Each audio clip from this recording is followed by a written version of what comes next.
കർത്താവിന്റെ തിരുനാമത്തിന് മഹത്വം. प्रभु का पवित्र नाम को महिमा मिले।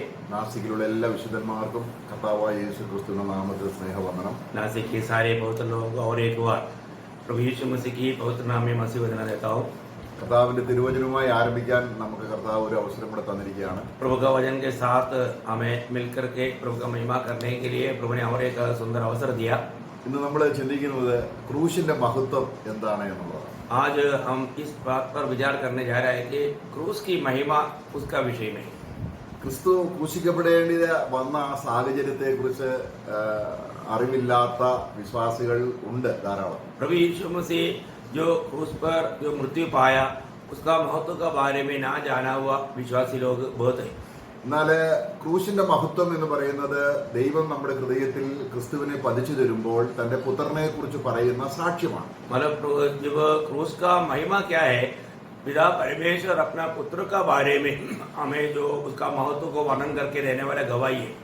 അപ്പം പൗലോസ് പലപ്പോഴും പറയുന്നത് എന്റെ സുവിശേഷം എന്ന് പൗലോസ് പറയുന്നത് നമ്മള് ആ എന്റെ സുവിശേഷം എന്ന് പറയുന്നത് ദൈവത്തിന്റെ സാക്ഷ്യമാണ് എന്റെ സുവിശേഷം എന്ന് നമ്മള് യോഹന്നാന്റെ 1 കൊരിന്ത്യർ അതിന്റെ 2-ാം അധ്യായത്തിന്റെ ആരംഭത്തിൽ വായിക്കുന്നുണ്ട്. जब प्रेषित पौलुस बार बार कहने वाले एक शब्द है मेरा सुसमाचार। ये क्या है? पिता ने अपने पुत्र को मतलब पौलुस को जो प्रकट करके दिया वो बात है जो मेरा सुसमाचार करके प्रेषित पौलुस कहता है। അപ്പൊ ക്രിസ്തു ക്രൂശിക്കപ്പെടേണ്ടി വന്ന ആവശ്യം പ്രധാനമായും മാനവരക്ഷയ്ക്ക് വേണ്ടി ദൈവം തന്റെ ഹൃദയത്തിൽ പിതാവും പുത്രനും പരിശുദ്ധാത്മാവും എടുത്ത ഒരു തീരുമാനത്തിൽ നിന്ന് ഉളവായി വന്ന ദൈവ വഴിയാണ്, ദൈവത്തിന്റെ സത്യമാണ് ക്രൂശ്. मतलब प्रभु यीशु मसीह का क्रूस का महिमा या क्रूस का मृत्यु क्या है?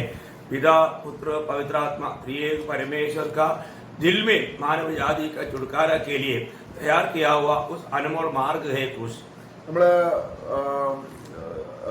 ഗലാത്യ ലേഖനം 6-ാം അധ്യായം അതിന്റെ 14-ാം വാക്യത്തിൽ വായിക്കുമ്പോൾ जब गलातियों का पत्री 6वां अध्याय का 14 वचन में प्रेषित पौलुस अपना प्रशंसा का विषय में ऐसे कहता है, എനിക്കോ നമ്മുടെ കർത്താവായ യേശു ക്രിസ്തുവിനെ ക്രൂശിലല്ലാതെ പ്രശംസിപ്പാൻ ഇടവരരുത്. मेरे जीवन में सूली की बिना और कोई भी बात में मैं प्रशंसा ना करे।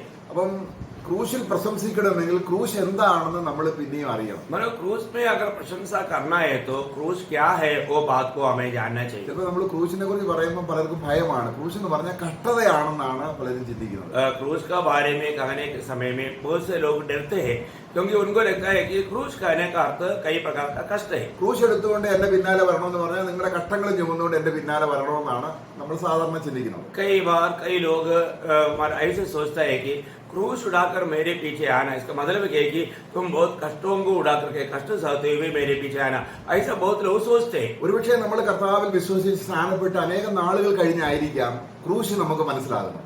कई बार ऐसे होता है कि हम लोग बपतिस्मा लेने के बाद में बहुत दिनों के बाद में हमें क्रूस का महिमा प्रकट होता है। ദൈവം നമ്മളെ കുറിച്ച് കരുതുന്ന ഏറ്റവും വലിയ കരുതൽ ക്രൂശിലൂടെ അല്ലെങ്കിൽ ക്രൂശിക്കപ്പെട്ടവനായ ക്രിസ്തുവിലൂടെ രക്ഷ പ്രാപിക്കുക എന്നുള്ളതാണ്. स्वर्गीय पिता हमारे जीवन में ये चाहता है कि हम प्रभु यीशु मसीह की सूली के द्वारा उद्धार पाए, उस भेद को जान करके जीवन बिताए। അവിടെ 1 കൊരിന്ത്യർ അതിന്റെ 1-ാം അധ്യായത്തിന്റെ 18-ാം വാക്യം നമുക്കൊന്ന് വായിക്കാം. 1 कुरिन्थी 1 अध्याय का 18 वचन में हम पढ़ता है, क्योंकि क्रूस की कथा नाश होने वालों के लिए मूर्खता है, परंतु हम उद्धार पाने वालों के लिए परमेश्वर की सामर्थ्य है।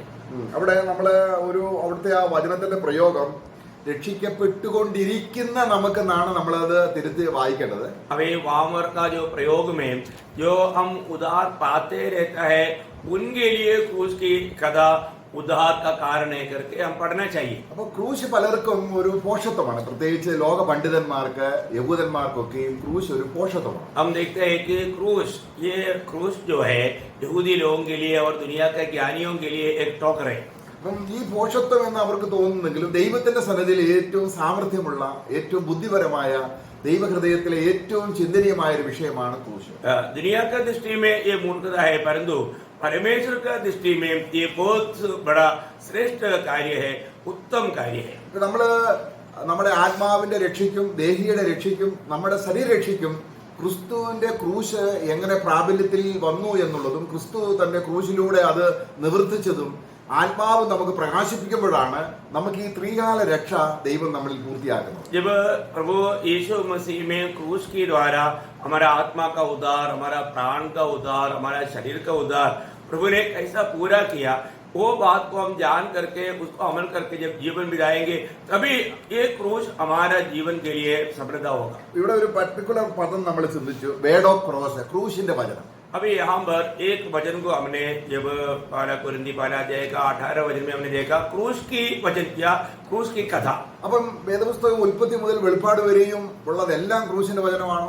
जब परमेश्वर का वचन में उत्पत्ति से लेकर के प्रकाशित वाक्य का किताब तक का सारा वचन क्रूस की वचन है क्या?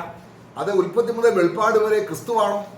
या उत्पत्ति से लेकर के प्रकाशित वाक्य का वचन तक हम मसीह को देखता है क्या, या मसीह है क्या? മസിയെ കണ്ടുവെങ്കിൽ ക്രിസ്തു ക്രൂശിക്കപ്പെട്ട ക്രിസ്തുവിനെയാണ് അവിടെ പ്രസംഗ വിഷയമായിട്ട്. അപ്പോൾ ക്രൂശിന്റെ വചനം എന്ന് പറഞ്ഞാൽ തിരുവചനത്തിൽ എവിടെ വചനം എന്ന് പറയുന്നു അവിടെ എല്ലാം ക്രൂശിന്റെ മാർമികമായ അന്തരംഗം അവിടെ ഉണ്ട്. अगर हम वचन में प्रभु यीशु मसीह को देखता है तो उस सारे वचनों में क्रूस का भी महत्व वहां पर छिपा हुआ है, इसमें हम वो बात को समझ सकता है. നമ്മള്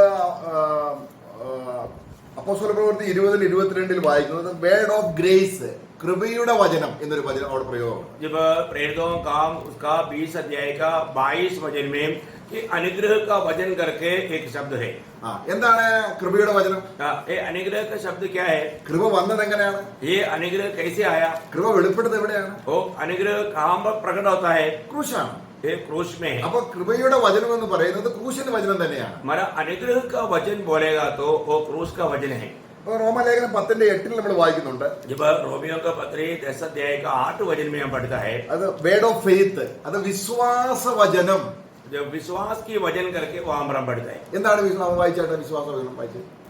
परंतु वह क्या कहती है, यह कि वचन तेरे निकट है, तेरे मुंह में और तेरे मन में है, यह वही विश्वास का वचन है. ആണോ? വിശ്വാസം എന്താണ്? നമ്മൾ രക്ഷിക്കപ്പെടാനുള്ള വചനം എന്താണ്? ये विश्वास का वचन करके कहता है तो हमारा उद्धार पाने का वचन कौन सा है, कैसा है? ക്രൂശിക്കപ്പെട്ട ക്രിസ്തു അല്ലേ? ये क्रूस पर चढ़ाया हुआ यीशु मसीह है. യേശു ക്രിസ്തുവിനെ കർത്താവ് ദൈവം ക്രൂശിൽ ക്രൂശിച്ചെന്നും എന്റെ പാപത്തിന്റെ പരിഹാരത്തിന് വേണ്ടി ക്രൂശിച്ചു എന്ന് നീ ഹൃദയം കൊണ്ട് വിശ്വസിക്കുകയും അവൻ ഉയർത്തെഴുന്നേറ്റു എന്ന് നീ വാഗുകൊണ്ട് ഏറ്റുപറയുകയും ചെയ്യുമ്പോൾ എന്ന് പറയുമ്പോൾ അർത്ഥം അവിടെ ക്രൂശിന്റെ വചനം തന്നെയാണ് വിശ്വാസ വചനം. जब पिता परमेश्वर ने प्रभु यीशु मसीह को हमारे पापों की खातिर क्रूस पर चढ़ाया और वो हमारे लिए मारा गया, तो इसका मतलब क्या है कि हमारा उद्धार का वचन जो है वो क्रूस की कथा है. അപ്പോൾ കർമ്മമാർഗം മാറിപ്പോയി നമ്മൾ വിശ്വാസത്തിലേക്ക് വരുമ്പോൾ ആ വിശ്വാസത്തിന്റെ ആ യഥാർത്ഥ മർമ്മം എന്ന് പറയുന്നത് ക്രൂശാണ്. हाँ, जो कर्म के मार्ग हट गया और विश्वास का मार्ग आया, इसका मतलब क्या है कि क्रूस का वचन आया. അപ്പോൾ വേർഡ് ഓഫ് ദ ക്രോസ് ഉണ്ട്, വേർഡ് ഓഫ് ഗ്രേസ് ഉണ്ട്, വേർഡ് ഓഫ് ഫെയ്ത്ത് ഉണ്ട്. तो मतलब उस क्रूस का वचन है और अनुग्रह का वचन है और विश्वास का वचन है. നമ്മൾ എബ്രായ ലേഖനം അതിന്റെ 5:13 വാക്യത്തിൽ വായിക്കുന്നുണ്ട്. इब्रानियों का पत्री 5 अध्याय का 13 वचन में हम पढ़ता है, അവിടെ നീതിയുടെ വചനം. वह हमारा धार्मिकता का वचन. നീതിയുടെ വചനം, ദൈവത്തിന്റെ നീതി വെളിപ്പെടുന്നത് എവിടെയാണ്? परमेश्वर की धार्मिकता कहाँ पर प्रकट होता है? റോമാലേഖനം 8:25 വളരെ വ്യക്തമായിട്ട് പറയുന്നുണ്ട്, ക്രിസ്തുവിനെ ദൈവം പരസ്യമായി യേശുവിൽ വിശ്വസിക്കുന്ന ഏവരെയും നീതീകരിക്കാൻ അവനെ ദൈവത്തിന്റെ നീതി വെളിപ്പെട്ട സ്ഥലമാണ് ക്രൂശ്. जब हम रोमियो का पत्री 3 अध्याय का 25 वचन में हम देखते हैं कि पिता परमेश्वर ने हमारा प्रायश्चित के लिए सबके प्रति प्रभु को खड़ा करके वो हमारा खड़ा कर दिया. इसका मतलब क्या है कि यीशु मसीह का सूली, वो क्रूस का वचन, ये क्रूस की कथा है. അപ്പൊ നമ്മൾ 2 കൊരിന്ത്യർ അതിന്റെ 5:19 വായിക്കുന്നുണ്ട്, അവിടെ നിരപ്പിന്റെ വചനം. हाँ, जब दूसरा कोरिन्थी 5 अध्याय का 19 वचन में हम पढ़ता है मेल मिलाप का वचन. അവിടെ എന്താ അർത്ഥം? उसका अर्थ क्या है? നമ്മളെ ദൈവത്തോട്, നീതിമാനായ ദൈവത്തോട് യേശു ക്രിസ്തു നിരപ്പിച്ചത് ക്രൂശിലൂടെയാണ്. क्योंकि हमें जो पापियों को पिता परमेश्वर के साथ जो मेल कराया, ये क्रूस के द्वारा प्रभु ने मेल कराया. ഈ ഘടകങ്ങളെല്ലാം ചേർന്നതാണ് ദൈവത്തിന്റെ വചനം. ഇതിൽ ദൈവത്തിന്റെ വചനം എന്ന് പറയുമ്പോൾ ഈ ഘടകങ്ങൾ ഇല്ല എങ്കിൽ അത് മനുഷ്യന്റെ വചനമായി പോകും. अभी हमने जो भी विचार किया, ये सारे बातें मिलकर के क्रूस का वचन है या परमेश्वर का वचन है, और ये सारे बात नहीं है तो वो वचन निष्फल हो जाता है, वो काम नहीं आता. അതുകൊണ്ട് പൗലോസ് പറയുന്നത്, ഞാൻ കർത്താവിനെ പ്രസംഗിക്കുമ്പോൾ ക്രൂശ് വ്യർത്ഥമാകാതിരിക്കാൻ ഞാൻ എന്റെ സ്വന്തത്തിൽ ഒന്നും പറയുന്നില്ല. इसलिए प्रेषित पौलुस बार बार कहने वाले एक बात है कि मानव में जो भी प्रचार करता है, क्रूस व्यर्थ ना होने के लिए मैं अपनी तरफ से कुछ भी नहीं कहता. അപ്പോൾ പൗലോസ് പറയുമ്പോൾ ഈ ഘടകങ്ങളെല്ലാം വചനത്തെ ഉൾപ്പെടുത്തിക്കൊണ്ടാണ് വചനം പറയുന്നത്, സുവിശേഷം പറയുന്നത്. അതാണ് എന്റെ സുവിശേഷം എന്ന് പറയുന്നത്. ദൈവത്തിന്റെ സാക്ഷ്യമാണ് പുത്രനെ കുറിച്ച്. जब प्रेषित पौलुस जब वचन सुनाता है तो वो इन सारे बातों को मिला करके कहता है, इसलिए पौलुस कहता है कि मेरा क्रूस का मेरा सुसमाचार. നമ്മൾ ഏതെങ്കിലും ഒരാളെ വചനം കേൾക്കുമ്പോൾ हम लोग किसी के द्वारा जब वचन सुनता है അത് വചനപ്രകാരമാണോ എന്ന് നമ്മൾ പരിശോധിക്കാൻ ഈ 6 കൂട്ടം കാര്യങ്ങൾ ഏറ്റവും പ്രധാനം. ദൈവത്തിന്റെ വചനം എന്ന് പറയുമ്പോൾ അതിന്റെ ഘടനാ വിഭാഗം ഇതാണ്. अभी हम जो भी सुनने वाला सुसमाचार परमेश्वर का वचन के अनुसार है कि नहीं, ये जानने के लिए अभी हमने जो ध्यान किया हुआ 6 बातें जो है वो उसमें है कि नहीं, ये बात को हमें जानना चाहिए, क्योंकि वही है सच्चा सुसमाचार. നമ്മൾ ദൈവത്തിന്റെ വചനം എന്ന് പൊതുവെ പറയുന്നു. हम इसको हम प्रभु का वचन कहता है. ദൈവത്തിന്റെ വചനം അതെന്താണ്? परमेश्वर का वचन को क्या है? അത് ക്രൂശിന്റെ വചനമാണ്. वो क्रूस का वचन है. അത് പിന്നെ എന്താണ്? वो अनुग्रह का वचन है. അനുഗ്രഹത്തിന്റെ വചനമാണ്. പിന്നെന്താണ്? വിശ്വാസ का വചനമാണ്. वचन है. പിന്നെന്താണ്? നീതിയുടെ വചനമാണ്. वो धार्मिकता का वचन है. പിന്നെന്താണ്? मेल मिलाप का वचन है. ഇത് പൗലോസ് പറയാൻ ഇത് ഞങ്ങളെ ഏൽപ്പിച്ചിരിക്കുന്നു. ये वचन के सेवकाई प्रभु ने हमें सौंपा है. പെട്ടെന്ന് ഏൽപ്പിച്ചതല്ല. ये ऐसा नहीं सौंपा, जल्दी नहीं सौंपा. ഈ ഘടകങ്ങൾ ഉണ്ടോ എന്ന് ഞങ്ങളെ പരിശോധിച്ചിട്ട് കൊള്ളാവുന്നവരെന്ന് കണ്ടിട്ട് ഞങ്ങളെ അങ്ങ് പരമേൽപ്പിച്ചു. मतलब इन सारे बातों में प्रकाश पाया है कि नहीं, ये बात को देख करके प्रभु ने इन कार्यों को सौंपा. അപ്പം നമ്മുടെ വിശ്വാസ ജീവിതത്തിൽ നമ്മൾ വചനം വായിക്കുമ്പോൾ പരിശുദ്ധാത്മാവ് ഈ ഏതെങ്കിലും ഒരു ഘടകത്തിൽ നമ്മുടെ ഹൃദയത്തെ കൊണ്ടുവരികയും ദൈവത്തിന്റെ സാക്ഷ്യം നമ്മൾ അങ്ങ് വിശ്വസിക്കുകയാണ്. हम अभी जब भी हम वचन सुनता है तो पवित्र आत्मा क्या करता है, हमने जो सुना हुआ उन 6 में एक भी बातों में हमारा मन का आंखें खोल करके उस पर विश्वास करने के लिए सहायता करता है. അപ്പൊ നമ്മളവിടെ ഗലാത്യലേഖനം നമ്മൾ വായിച്ചത് എന്താണ്? എനിക്ക് പ്രശംസിക്കാനുണ്ടെങ്കിൽ അത് ക്രിസ്തുവിന്റെ ക്രൂശാണ്. जब अभी हमने गलातियों 6:14 में पढ़ा था कि पौलुस कहता है कि अगर मेरे को प्रशंसा करने का कोई विषय है तो वो क्रूस है. അപ്പൊ നമ്മള് ഈ കർത്താവിന്റെ അപ്പോസ്തലന്മാർ എന്ന് പറയുന്ന ഒരു കാലഘട്ടം ഉണ്ടായിരുന്നു. हम लोग जब मंडली जीवन में हम देखता है कि प्रेरितों का समय ऐसे एक समय था.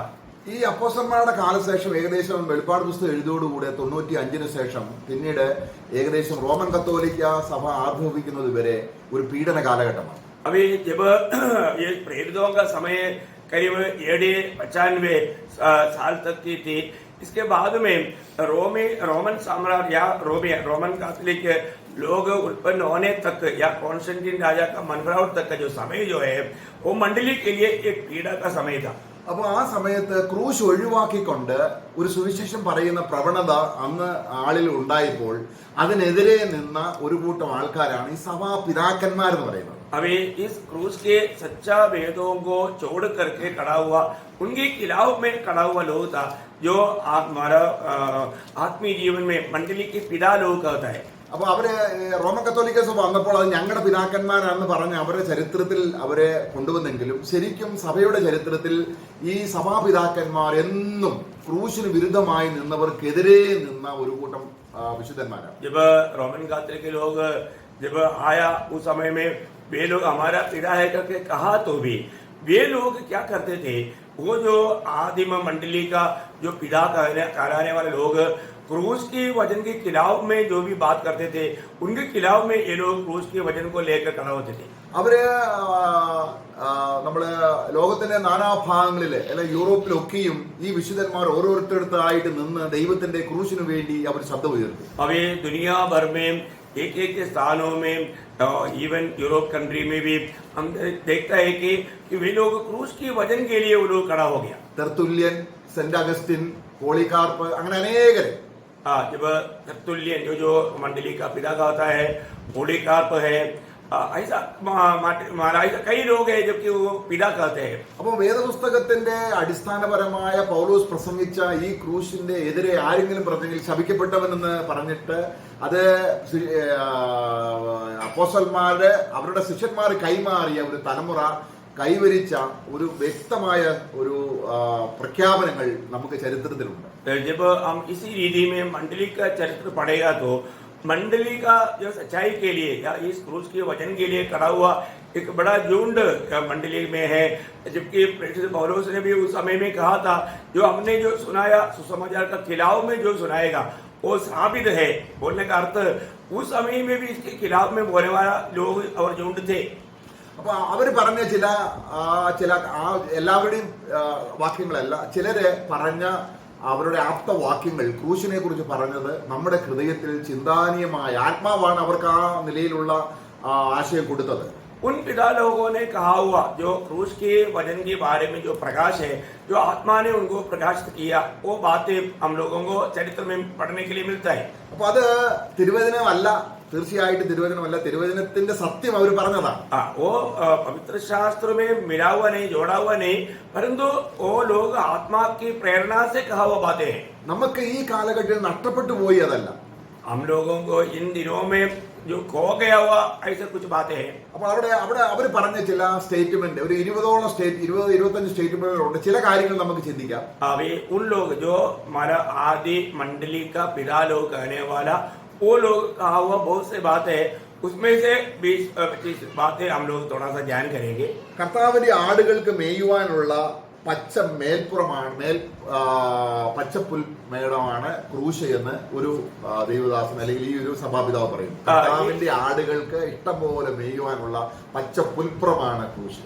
एक मंडली का पिता ने ये गवाही दिया है कि प्रभु के लोगों को चराने के लिए एकदम हरियाली एक जगह है क्रूस करके उन्होंने गवाही दिया. അപ്പൊ അവരങ്ങനെ പറഞ്ഞെങ്കിൽ ഏത് വാക്യം ഉദ്ധരിച്ചാണെന്നുള്ളത് അറിയത്തില്ല നമുക്ക്. अभी उन्होंने ऐसा कहा, परंतु उन्होंने कौन सा वजन की बेस में वो बात बोला ये आप अपने को मालूम नहीं. അപ്പൊ നമുക്കത് ക്രൂശ് അറിയാവുന്നവർക്ക് പെട്ടെന്ന് ഏത് വാക്യം ഉദ്ദേശിച്ചാണ് അവരത് പറഞ്ഞതെന്ന് അറിയാം. अभी जो जिसको ये वजन के बारे में मालूम है तो उनको ये सुनने के समय में मालूम पड़ेगा कि वो कौन सा वजन के आधार में उन लोगों ने ऐसे बोला. യോഹന്നാന്റെ സുവിശേഷം 6-ാം അധ്യായത്തിൽ നിന്നാണ് അവർ പറയുന്നത്. वो लोगों ने യൗവന का सुसमाचार 6वां अध्याय से उन्होंने कहा, എന്റെ മാംസം തിന്നുകയും എന്റെ രക്തം കുടിക്കുകയും ചെയ്യുന്നവന് ജീവനുണ്ട്. क्योंकि प्रभु यीशु ने कहा जो मेरा मांस खाएगा और मेरा लहू पिएगा उनको जीवन है. നമ്മൾ കർത്തൃമേശയിൽ പങ്കെടുക്കുന്ന കാര്യമല്ല ഇവിടെ പറയുന്നത്. ये जो बात प्रभु में शामिल होने का बात नहीं है. നമുക്ക് രക്ഷ ഒരുക്കുവാൻ കർത്താവായ യേശുക്രിസ്തു അവന്റെ ശരീരത്തിൽ പീഡ അനുഭവിച്ചതും രക്തം ചിന്താതെ മോചനമില്ല എന്നതിന്റെ അടിസ്ഥാനത്തിൽ രക്തം ചിന്തിയതും ശരീരത്തിൽ നിന്ന് രക്തം വേർപെട്ടതായ ഈ ക്രൂശിന്റെ വചനം നമ്മൾ ഇഷ്ടംപോലെ ധ്യാനിക്കുമ്പോൾ ഭയങ്കരമായ ആത്മീയ ശക്തി പ്രാപിക്കും. हम लोग प्रभु यीशु मसीह हमारे लिए हमारे पापों के प्रति उनका पवित्र शरीर तोड़ा गया, उसका पवित्र लहू बहाया गया, इस बात को हम लोग जब ध्यान करता है तब हमें इस क्रूस के वजन के द्वारा जीवन का प्राप्ति होता है. അപ്പൊ നമ്മള് കർത്തൃമേശയിൽ എപ്പോഴും ചെയ്യുന്നത് ക്രൂശിനെ ധ്യാനിക്കുകയാണ്. हम लोग प्रभु में क्या करता है कि हम लोग प्रभु यीशु मसीह का कालवरी सूली की मृत्यु को याद करता है. അപ്പൊ നമ്മൾ അങ്ങനെ അധികം അതിനെക്കുറിച്ച് നമ്മൾ വിശദീകരിക്കുന്നില്ല. അടുത്ത സ്റ്റേറ്റ്മെന്റിലേക്ക് പോകാം. हम एक ही बात पर ज्यादा विस्तार से नहीं देखेंगे, उसका दूसरा जो मंडली का पिता ने कहा हुआ वो बात को हम देखेंगे. അവിടെ വേറൊരു സഭാപിതാവ് പറയുന്നത് ലോക മനുഷ്യനെ ദൈവം മുഴുവൻ അരിപ്പയിലിട്ട് അരിച്ചെടുക്കുക. दूसरा एक मानव पिता ये कहा है कि क्रूस के वचन क्या है कि सारे जगत के लोगों को एक चाटनी में प्रभु चाट करके लेता है. ഇതെല്ലാം അരിപ്പയിലൂടെ ചിലതൊക്കെ പൊഴിഞ്ഞു പോകും. अब ये चाटनी में कुछ तो है ऐसे निकल जाएंगे, ഈ അരിപ്പയിൽ നിൽക്കുന്നത് രക്ഷപ്പെടും. परंतु जो उसके अंदर जो बना रहता है वो बना रहेगा. ഇത് പറഞ്ഞ അർത്ഥം എന്താണ്? അരിപ്പ എന്താണ്? उसका अर्थ क्या है? ये चाटनी क्या है? ക്രൂശ് ഒരുവന് മനസ്സിലായില്ലെങ്കിൽ രക്ഷ നഷ്ടപ്പെടും. मतलब बोलने का अर्थ क्या है कि अगर क्रूस का वजन एक व्यक्ति को समझ में नहीं आया तो उनका उद्धार नष्ट हो जाएगा. നമ്മള് മിസ്രൈമിലേക്ക് നോക്കുക. നമ്മള് മിസ്രൈമിലെ ദൈവജനം പെസഹയുടെ ദിവസം ഒരു ആടിനെ അറുക്കാതെ അവരുടെ വീടിന്റെ കട്ടൽക്കാൽമേൽ നിർത്തുക. मतलब ये मिस्रईम की ओर देखिए, जिस दिन का उनका जो छुटकारे का दिन था, अगर उन्होंने वो मेमने को खुद को काट करके उसका लहू उनका चौपट पर नहीं लगाया तो फिर उनका छुटकारा नहीं. കാരണം അവിടെ ആട് ജീവനോടെ ആട് ചിന്തിക്കുക, എന്തിനാ ആടിനെ കൊല്ലുന്നത്? കാരണം കൊല്ലുന്ന പാവമല്ല, അതുകൊണ്ട് ജീവനോടെ നിർത്താം. ദൈവത്തിന് വേണ്ടത് ആടില്ലേ? अगर वो लोग सोचेगा अभी परमेश्वर को तो मेमना ही चाहिए ना, इसलिए इसका वध नहीं करेंगे, उसका खून मानव बगड़ने नहीं देंगे, वो तो पाप है, इसलिए वो उसको मानव दरवाजे पर खड़ा करेंगे, ऐसे सोचेगा तो ചത്ത ആടിനേക്കാൾ നല്ലത് ജീവനുള്ള ആടല്ലേ? क्योंकि जो मरा हुआ उस मेमने से अच्छा जिंदा मेमना है ना. ദൈവം എന്താ പറയുന്നത്? ഞാൻ രക്തം കാണുമ്പോൾ. परंतु प्रभु ने वहां पर क्या कहा?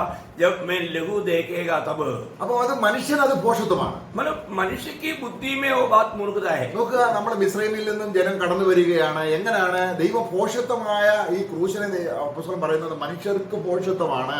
अभी आप देखिए मिस्रईम से लोग निकल कर आ रहा है, यहाँ पर प्रेरित पौलुस बोलता है मनुष्य की दृष्टि में क्रूस की कदा मूर्खता है। എന്നാൽ ഒരു ആടിനെ അറുത്ത് ആ ആടിന്റെ രക്തം കട്ടളാന്മേൽ പരത്തിയാൽ രക്ഷ പ്രാപിക്കും. അത് മനുഷ്യന് പോഷത്വമാണ്, പക്ഷെ ദൈവത്തിന് അത് രക്ഷിക്കപ്പെട്ടുകൊണ്ടിരിക്കുന്ന നമുക്ക് ജീവശക്തിയാണ്. परंतु अभी यहाँ पर बोलता है कि वो मेमने को काट करके उसका लहू उस दरवाजे पर लगाएगा तभी छुटकारा होगा। तो इसका मतलब ये बात मनुष्य की दृष्टि में मूर्खता है, परंतु परमेश्वर का दृष्टि में वो जीवन की बात है। വേറൊരു ദൈവദാസൻ വേറൊരു സഭാപിതാവ് പറയുന്നത് മനുഷ്യവർഗത്തെ വീക്ഷിക്കുവാൻ ദൈവം പണിത വീക്ഷാ ഗോപുരമാണ് ക്രൂശ്. अभी और एक मंडली का पिता कहता है कि मतलब ये जो क्रूस जो है परमेश्वर जो देखने वाला दूर देखने वाला एक ऐसा एक मानव महल है ये क्रूस. കാരണം ദൈവം തന്നെ അന്വേഷിക്കുന്ന ബുദ്ധിമാൻ ഉണ്ടോ എന്ന് അറിയാൻ ദൈവം നോക്കിക്കൊണ്ടിരിക്കുകയാണ്. अभी हम जानते हैं कि प्रभु वचन कहता है कि मतलब परमेश्वर को खोजने वाला कोई बुद्धिमान मनुष्य एक ही नहीं, ये बात परमेश्वर ढूंढते रहता है. അപ്പൊ ക്രൂശ് പോഷത്വമാകുന്ന ആരും ഇവിടെ നോക്കത്തില്ല. എന്നാൽ ദൈവത്തിൻ്റെതായിരിക്കുന്ന കൃപ ലഭിച്ച് ദൈവത്തിന്റെ ബുദ്ധിയിലുള്ള ക്രൂശിനെ നിരീക്ഷിക്കുന്നവനെ ദൈവം അങ്ങ് സ്വീകരിക്കുകയാണ്. अभी बुद्धिमान लोग क्रूस के ओर नहीं देखेंगे क्योंकि उनको मूर्खता है, परंतु जो लोग उस क्रूस के ओर देखेगा वो लोग बुद्धिमान है, उनको देख के प्रभु आनंदित है. അപ്പൊ നമുക്ക് വേറൊരു ദൈവദാസൻ പറയുന്നത് और एक प्रभु का दास कहता है പാപിക്ക് ദൈവത്തിന് അടുക്കുവാനുള്ള യാഗപീഠമാണ് ക്രൂശ്. मतलब एक पापी को परमेश्वर के निकट जाने का वो वेदी है ये क्रूस करके कहता है. അത്രയും അദ്ദേഹം പറഞ്ഞോളൂ. പക്ഷെ നമുക്കത് നമുക്ക് ആത്മാവിൽ അത് ഗ്രഹിക്കാൻ കഴിയും. കാരണം പഴയ നിയമത്തിലൂടെ യഹൂദന് ദൈവത്തിന് അടുക്കണമെങ്കിൽ 5 യാഗങ്ങൾ വേണമായിരുന്നു. वो भक्त ने ऐसा कहा है तो हम लोग वो बात तो वचन के द्वारा समझ सकता है, क्योंकि पुराने नियम को यहूदियों के लिए जब वो प्रभु के निकट जाने के लिए 5 प्रकार का इस प्रकार का मतलब बलि जरूर था. ഈ യാഗങ്ങളെല്ലാം യേശു ക്രിസ്തുവിനാണ് കാണിക്കുന്നത്. ये सारा बलि मतलब यीशु मसीह को दिखाता है, യാഗങ്ങളിലൂടെ അവർ ദൈവത്തോട് അടുത്തു. क्योंकि उस बलि के द्वारा वो प्रभु के निकट गया. ഹാബേൽ ദൈവത്തോട് അടുത്തത് എങ്ങനെയാണ്? हाबेल परमेश्वर के निकट कैसे गया? എന്നാൽ അങ്ങ് വഴി വിട്ടിട്ട് സ്വന്തം വഴി വന്നതാണ് കയീൻ. परंतु वो प्रभु का मार्ग को छोड़ करके अपना ही मार्ग में प्रभु के निकट जाने के लिए परिश्रम किया हुआ व्यक्ति है काइन. കാൽവരി ക്രൂശിൽ കർത്താവ് മരിച്ചപ്പോൾ ഈ 5 യാഗങ്ങളും ഇനി ഒരു യാഗവും ശേഷിക്കുന്നില്ല. अभी जब कालवरी सूली में प्रभु यीशु मसीह अपने आप को बलिदान किया तो फिर अभी और एक बलिदान बाकी नहीं रह गया. അപ്പൊ നമ്മൾ അടുത്ത വാക്യം വായിക്കുന്നത് സാത്താൻ തോറ്റോടിയ യുദ്ധക്കളമാണ് ക്രൂശ്. अभी और एक प्रभु का दास ने कहा हुआ एक महत्वपूर्ण शब्द है, शैतान हर करके भागा हुआ एक स्थान है क्रूस. ആ സ്റ്റേറ്റ്മെന്റിനെ നമ്മൾ ഏത് വചനവുമായിട്ടാണ് ബന്ധിപ്പിക്കുന്നത്? उस पिता का खाने वाला बात को हम वजन में कौन सा वजन के साथ मिलाएंगे? നമുക്ക് അനേക വചനങ്ങളുണ്ട്. हमें हमारे लिए इस विषय के लिए भी बहुत से वजन हैं. അവിടെ നമ്മള് എബ്രാഹിം ലേഖനം 2-ാം അധ്യായം या इब्रानियों का पत्री 2 अध्याय അതിന് 14-15 വാക്യങ്ങൾ വളരെ വ്യക്തമായിട്ട് സാത്താനെ തോൽപ്പിച്ചത് ക്രൂശിലാണ്. उसका 14-15 वचन में हम देखते हैं कि जो शैतान को हराया या मृत्यु को हराया वो क्रूस में है. നമ്മുടെ കർത്താവിന്റെ ജീവിതത്തിൽ സാത്താനെ തോൽപ്പിച്ചു വചനമെടുത്ത് അതിനെക്കുറിച്ചല്ല. हम लोग मानव शैतान को परमेश्वर ने हराया वचन के द्वारा वो विषय नहीं. കർത്താവ് പരീക്ഷിക്കപ്പെട്ടപ്പോൾ സാത്താനെ തോൽപ്പിച്ചു അതല്ല. ഇവിടെ മനുഷ്യവർഗത്തിനു വേണ്ടി മനുഷ്യനെ സാത്താൻ അടിമയാക്കി വെച്ചിരുന്ന സാത്താന്റെ കയ്യിൽ നിന്ന് രക്ഷിച്ച, സാത്താനെ എന്നേക്കുമായി തോൽപ്പിച്ച, മരണത്തെയും പാതാളത്തെയും തോൽപ്പിച്ചത് ക്രൂശിലാണ്. अभी जब यीशु मसीह की जब परीक्षा हुआ उस समय में यीशु मसीह ने प्रभु का वचन के द्वारा शैतान पर विजय पाया, वो बात यहाँ पर नहीं, परंतु मानव जाति के उद्धार के लिए प्रभु यीशु मसीह कालवरी सूली पर बलिदान होकर के मृगों से जी उठा और मृत्यु पर विजय पाया, उस विजय के बारे में ഒന്ന് വായിക്കാം നമുക്ക്. अभी 2 अध्याय का 14-15 वचन पढ़ेंगे. इब्रानियों उसका 2 अध्याय 14-15 वचन. इसलिए जबकि लड़के मांस और लहू के भागी है तो वह आप भी उनके समान उनका सहभागी हो गया, ताकि मृत्यु के द्वारा उसे जिसे मृत्यु पर शक्ति मिली थी अर्थात शैतान को निकम्मा कर दे, और जितने मृत्यु के भय के मारे जीवन भर दासत्व में फंसे थे उन्हें छुड़ा ले. നമുക്ക് എങ്ങനെയാണ് നമ്മൾ രക്ഷിക്കപ്പെട്ടതിന് ശേഷം ഫാസ്റ്റിംഗ് പ്രയർ എടുത്ത് സാത്താനെ പോ എന്ന് പറഞ്ഞ് ഓടിക്കുന്നതല്ല. ഇത് ദൈവത്തിന്റെ രക്ഷയിലുള്ള രക്ഷിക്കപ്പോൾ അവനെ എല്ലാ ബന്ധനത്തിൽ നിന്ന് ദൈവം രക്ഷിച്ചു. अभी कई लोग क्या करता है, उद्धार पाने के बाद में हे शैतान भाग जाओ, शैतान जाओ, ऐसा बोल करके बोलते रहने वाला बात नहीं है. जब प्रभु यीशु मसीह के कालवरी सूली की मृत्यु के द्वारा हमेशा के लिए शैतान को हरा दिया और हमसे दूर किया. അവൻ വാഴ്ചകളെയും അധികാരങ്ങളെയും ആയുധവർഗം വെപ്പിച്ചു ക്രൂശിൽ സമ്പൂർണ്ണമായി അവനെ പരാജയപ്പെടുത്തി. मतलब उसने अधिकारों को, उन सारे बातों को प्रभु ने क्या किया, उसको नीचे करवाया और उन सब पर प्रभु ने जय का घोषणा किया। സാത്താനോടോ ഭൂതങ്ങളോടോ നേരിട്ട് നമുക്ക് ബന്ധമില്ല. യേശു കർത്താവ് ചെയ്ത കാര്യം നമ്മൾ വിശ്വസിക്കുമ്പോൾ സാത്താൻ പരാജയപ്പെട്ടിരിക്കുകയാണ്. हमें शैतान और भूतों के साथ हमें डायरेक्ट ऐसा कोई संबंध नहीं, परंतु प्रभु यीशु मसीह ने उन पर जो विजय प्राप्त किया उस विजय के द्वारा हम लोग विजयी होता है। പിന്നീട് ദൈവദാസൻ പറയുന്നത് യുഗങ്ങളുടെ പാറയായ ക്രിസ്തു അടിക്കപ്പെട്ട സ്ഥലമാണ് ക്രൂശ്. अभी और एक उस आदि पिताओं में से एक कहता है कि युगों का जो चट्टान है उस मारा गया हुआ चट्टान है प्रभु यीशु मसीह करके कहता है। അപ്പൊ യുഗങ്ങളുടെ പാറയായ ദൈവം അടിച്ചപ്പോൾ എന്ത് സംഭവിച്ചു? जब इस युगों की चट्टान यीशु मसीह मारा गया है तो क्या हुआ? ജനത്തിന് കുടിക്കാനുള്ള വെള്ളം അവർക്ക് കിട്ടി. उस चट्टान से हमारे लोगों को पीने के लिए, उनको प्यास बुझाने के लिए उनको पानी मिला. പാറയെ അടിച്ച വെള്ളം കിട്ടുമെന്ന് പറയുന്നത് നമുക്ക് ബുദ്ധി എന്താണ്? അത് വെള്ളമുള്ള സ്ഥലത്ത് ആഴത്തിൽ കുഴിച്ച് വെള്ളം കിണറുണ്ടാക്കിയല്ലേ വെള്ളം എടുക്കുന്നത്. अगर हम अपनी समझ के अनुसार देखेगा तो चट्टान को मारेगा तो कैसे पानी आएगा? अभी हम पानी के लिए क्या करता? गड्ढा खोदते हैं और पानी मिलने तक गड्ढा खोदते रहता. അപ്പൊ നമുക്ക് ആത്മാവിനെ ലഭിക്കാൻ നമ്മൾ വേറെ വഴികൾ ചിന്തിക്കുന്നത് നമ്മുടെ ബുദ്ധിപരമായ കാര്യങ്ങളാണ്. प्रियो, हम लोग आत्मा को प्राप्त करने के लिए कोई भी मार्ग को हम स्वीकारता है वो सब अपने मार्ग है. അപ്പൊ അവിടെ ഒരു ദൈവദാസൻ പറയുന്നുണ്ട്, എനിക്ക് പരിശുദ്ധാത്മാവിനെ കർത്താവ് നേടിത്തന്ന സ്ഥലമാണ് ക്രൂശ്. एक प्रभु का दास, एक पिता ये भी बात को कहता है कि मेरे लिए पवित्र आत्मा को जीत कर दिया हुआ स्थान है क्रूस. കർത്താവ് അടിക്കപ്പെട്ട പാറയിൽ നിന്നാണ് നമ്മൾ കുടിക്കുന്നത്. क्योंकि वो मारा गया हुआ चट्टान से हम लोग पीते हैं. നമുക്ക് ആത്മാവിനെ ലഭിച്ചത് ക്രിസ്തുവിന്റെ ക്രൂശാണ്. हम लोग जो आत्मा पाया वो क्रूस के द्वारा पाया. നമുക്ക് പാപമോചനം ലഭിച്ചത് ക്രിസ്തുവിന്റെ ക്രൂശാണ്.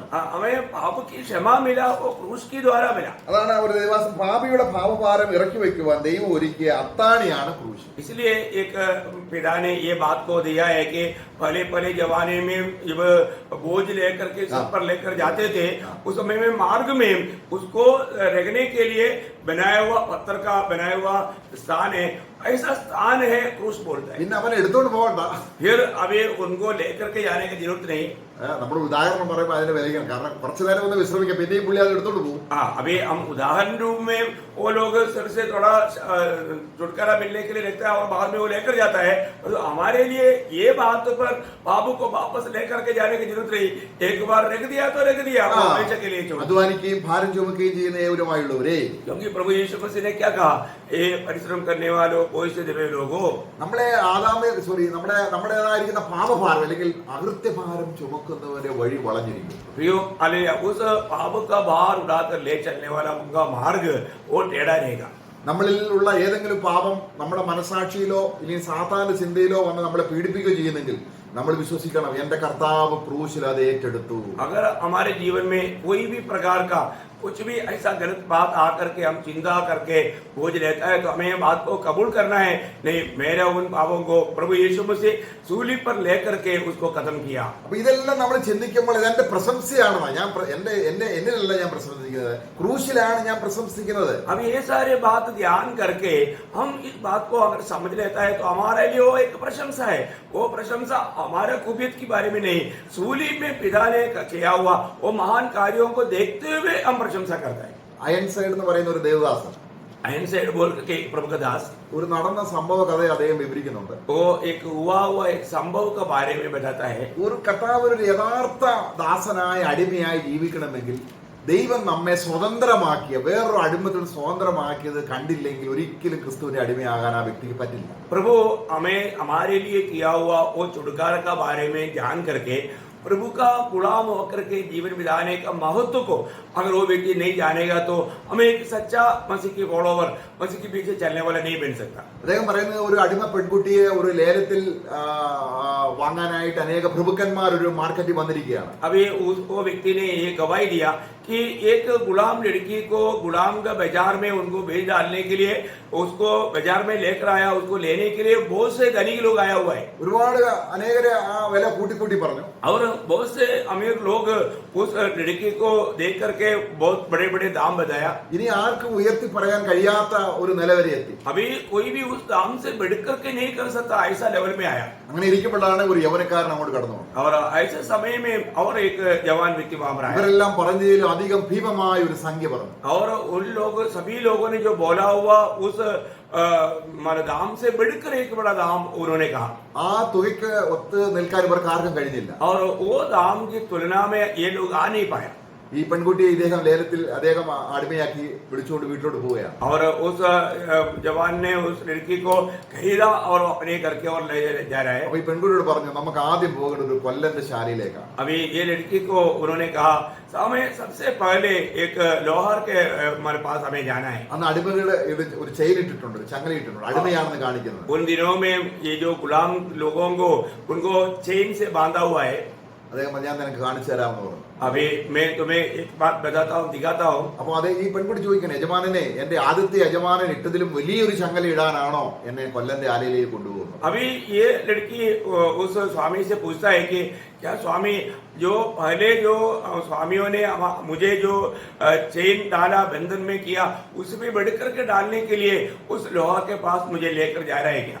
ആ പ്രഭു പറഞ്ഞു, ആ യജമാനൻ പറഞ്ഞു, നിന്റെ അനുഭവത്തിലൂടെ നീ അറിയാൻ പോവുകയാണ് ഇപ്പോൾ. अभी वो स्वामी ने उनसे कहा कि तू अपने अनुभव में होकर के इन बातों को जानेंगे. ആ കൊല്ലനോട് പറഞ്ഞു ഇവളുടെ ചെയിൻ അഴിക്കാൻ പറഞ്ഞു. और उस लोहार से उन्होंने कहा कि ये चेन को तोड़ दो.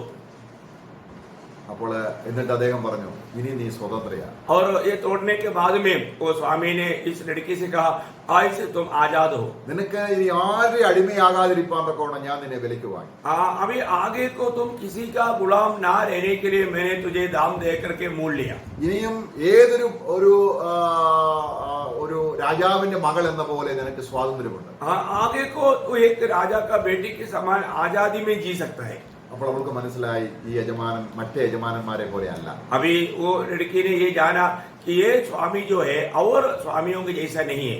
ഈ യജമാനൻ എന്നെ സ്വതന്ത്രയാക്കുകയാണ്. क्योंकि ये स्वामी मुझको आजाद कर रहा है. ഈ യജമാനന്റെ അടിമയാകുന്നതാണ് എന്റെ സ്വാതന്ത്ര്യം. अभी वो लड़की ने ये जाना ये स्वामी का गुलाम बनकर जीना यही मेरे लिए सबसे आजादी का जीवन है. അവൾ പറഞ്ഞു യജമാനെ, और उसने उस स्वामी से कहा स्वामी അങ്ങനെ വിലയ്ക്ക് വാങ്ങി വെറുതെ വിട്ടാലും ആ പഴയ യജമാനന്മാരെ എന്നെ പിന്നെയും അടിമയാക്കും. अगर आप मुझको आजाद करके मुझे छोड़ देगा तो भी वो दूसरा जो मेरे ऊपर जो प्रभुता करते थे वो स्वामी लोग मुझको वापस गुलाम बनाएगा. ആയതുകൊണ്ട് എന്നെ സ്വതന്ത്രയാക്കിയ അങ്ങയുടെ അടിമയാകുന്നത് പോലൊരു സ്വാതന്ത്ര്യം വേറെയില്ല. इसलिए आपने मुझको स्वतंत्र किया. आपके जैसा एक स्वामी और आपकी सेवा करने के जैसा एक आजादी की जीवन मेरे लिए है ही नहीं. അവൾ ആ യജമാനന്റെ അടിമയായി. और वो लड़की उस स्वामी का गुलाम बना.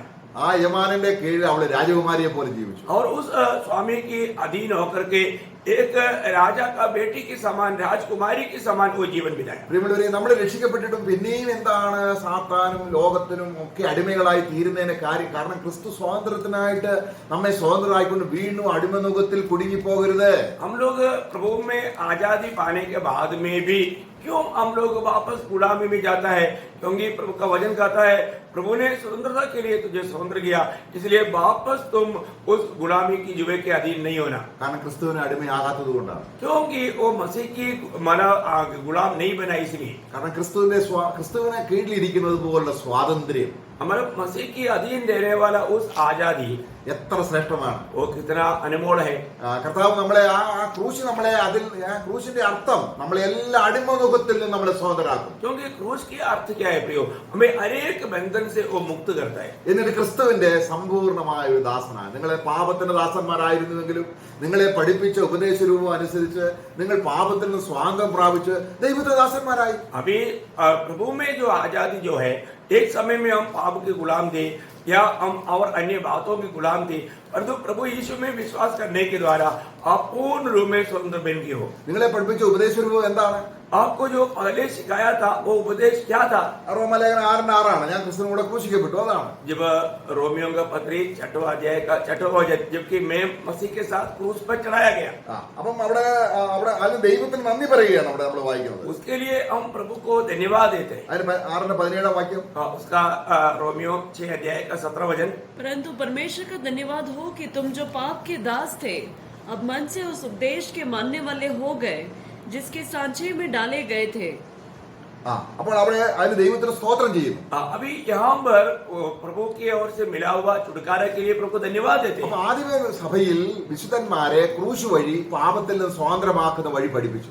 पहले मंडलियों को या पवित्र लोगों को प्रभु यीशु मसीह की क्रूस के द्वारा मिलने वाला उस आजादी के बारे में सिखाया. നമ്മൾ സ്നാനപ്പെടുന്നത് ഈ അർത്ഥത്തിലാണ്. हम लोग जो बपतिस्मा लेता है इसी अर्थों में बपतिस्मा लेता है. ആ അർത്ഥത്തിലാണ് റോമലേഖന 6 അധ്യായത്തിന്റെ 6 വാക്യം നമ്മൾ വായിക്കുന്നത്. उसी अर्थों में रोमियो का पत्री 6वां अध्याय का 6वां वचन हम पढ़ते हैं. അവിടെ പഠിച്ചോട്ടെ, वाइचोटे.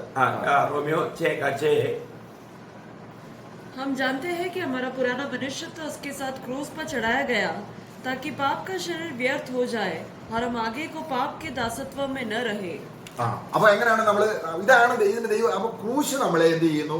പാപത്തിന്റെ അടിമത്തിൽ നിന്ന്, ലോകത്തിന്റെ അടിമത്തിൽ നിന്ന്, സ്വയത്തിന്റെ അടിമത്തിൽ നിന്ന്, ന്യായപ്രമാണത്തിന്റെ അടിമത്തിൽ നിന്ന്, ലോകത്തിന്റെ അടിമത്തിൽ നിന്നെല്ലാം എന്നെ രക്ഷിച്ചിട്ട് എനിക്ക് പ്രശംസിക്കാൻ വകയുണ്ടാക്കുകയാണ് ക്രൂശ്. अभी क्रूस क्या करता है? हमें पाप की गुलामी से, व्यवस्था की गुलामी से, दुनिया की गुलामी से, हर प्रकार की गुलामियों से छुटकारा दे करके सूली मुझे पूर्ण रूप में स्वतंत्र देता है. ഇനി വേറൊരു സഭാപിതാവ് പറയുന്നത് നമ്മൾ ഒന്നുകൂടെ ചിന്തിക്കുക. ഇതെല്ലാം വചനമാണ്, നമ്മളെ വചനത്തെയും ആരാണ് പറയുന്നത്. अभी ये जो भी आदिम जो मंडली की पिता लोगों ने कहा हुआ हर एक शब्द जो है वो वचन के आधार में कहा है और एक पिता ने कहा हुआ एक वचन को हम देखेंगे. ദൈവത്തിന്റെ നീതിയും സ്നേഹവും തമ്മിൽ ചുംബിച്ച ഇടമാണ് ക്രൂശ്. परमेश्वर की धार्मिकता और प्रेम आपस में चुंबन दिया हुआ एक स्थान है क्रूस. അത് വചനത്തിൽ അങ്ങനെ ഉണ്ടോ? क्या वचन में ऐसा है? തീർച്ചയായിട്ടും ഉണ്ട്. निश्चय है. നമ്മള് യോഹന്നാന്റെ ലേഖനത്തിൽ നമ്മൾ വായിക്കുന്നത്, जब यूहन्ना का पत्री में हम पढ़ता है തന്റെ പുത്രനെ നമ്മുടെ പാപത്തിന് പ്രായശ്ചിത്തമാക്കിയത് സാക്ഷാൽ സ്നേഹമാകുന്നു. अपने पुत्र को हमारा प्रायश्चित के लिए दिया वो सच्चा प्रेम है. അപ്പൊ അവിടെ ദൈവത്തിന്റെ സ്നേഹം ക്രൂശിൽ വെളിപ്പെട്ടു. अभी प्रभु का प्रेम सूली पर प्रकट हुआ.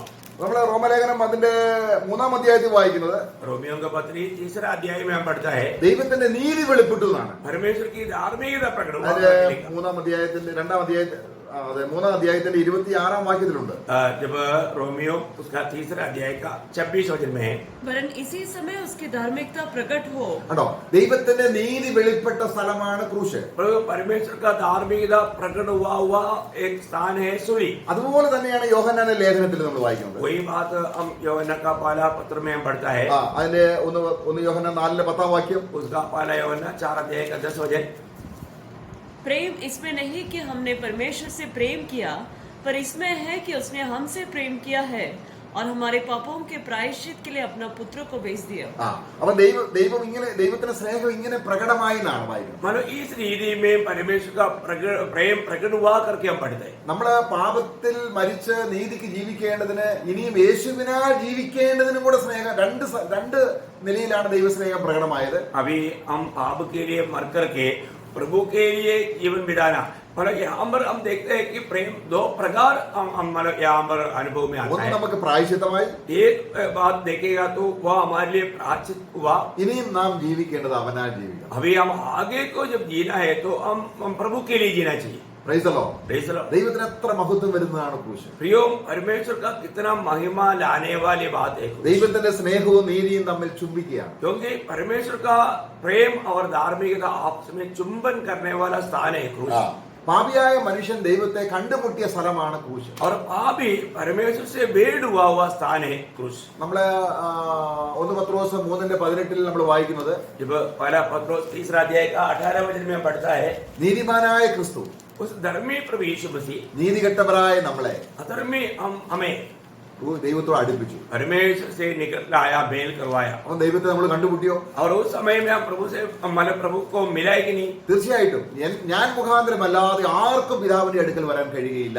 निश्चय प्रभु से भेंट हुआ, क्योंकि प्रभु यीशु मसीह ने कहा मेरे बिना कोई भी पिता के पास नहीं आ सकता. അവിടെ നമ്മള് എബ്രായ ലേഖനം അതിന്റെ 7-ാം അധ്യായം 25-ാം വാക്യത്തിൽ, जब इब्रानियों का पत्री 7 अध्याय उसकी 25 वचन में, इब्रानियों का पत्री 7 अध्याय 25 वचन में, इसीलिए जो उसके द्वारा परमेश्वर के पास आते हैं वह उनका पूरा उद्धार कर सकता है, क्योंकि वह उनके लिए विनती करने को सर्वदा जीवित है. ഇവിടെ പൂർണ്ണമായി രക്ഷിപ്പാൻ പ്രാപ്തനെന്ന് നമ്മൾ വായിച്ചു. യേശുക്രിസ്തു മുഖാന്തരം ദൈവത്തോട് അടുക്കുന്നവരെ പൂർണ്ണമായി രക്ഷിപ്പാൻ പ്രാപ്തൻ. अभी हम देखते हैं कि प्रभु यीशु मसीह के द्वारा पिता के निकट आने वाला सबको पूर्ण रीति में उद्धार करने के लिए वो सामर्थ्यवान है. അപ്പൊ ഈ ക്രൂശിനെ വെളിപ്പെടുത്തുമ്പോൾ ഈ പൂർണ്ണമായി രക്ഷിക്കുക എന്നതിനെ കുറിച്ച് ഒരു സഭാപിതാവ് പറഞ്ഞിരിക്കുന്നത് ഇങ്ങനെയാണ്. जब क्रूस को प्रकट करने के विषय में आदि मंडली का एक पीड़ा ने इस रीति में कहा है, ഒരു വിശ്വാസിയുടെ രക്ഷ ത്രികാല കാലത്തെ അടിസ്ഥാനമാക്കിയിരിക്കുമ്പോൾ അവനെ പൂർണ്ണമായി രക്ഷിക്കുക എന്ന് പറഞ്ഞാൽ ഈ 3 കാലവും അതിനകത്ത് ഉൾപ്പെട്ടിട്ടുണ്ട്. अभी एक उद्धार पाने वाले व्यक्ति को उद्धार करने का अर्थ उनका उद्धार इस तीनों काल में, बोलेगा तो भूतकाल में, वर्तमान काल में, भविष्य काल में उसमें मिला हुआ है. ഒന്ന് പാപത്തിന്റെ ശിക്ഷ, एक पाप की सजा, രണ്ട് പാപത്തിന്റെ ശക്തി, और दूसरा पाप की सामर्थ्य, മറ്റേത് പാപത്തിന്റെ സാന്നിധ്യം. और तीसरा पाप की उपस्थिति.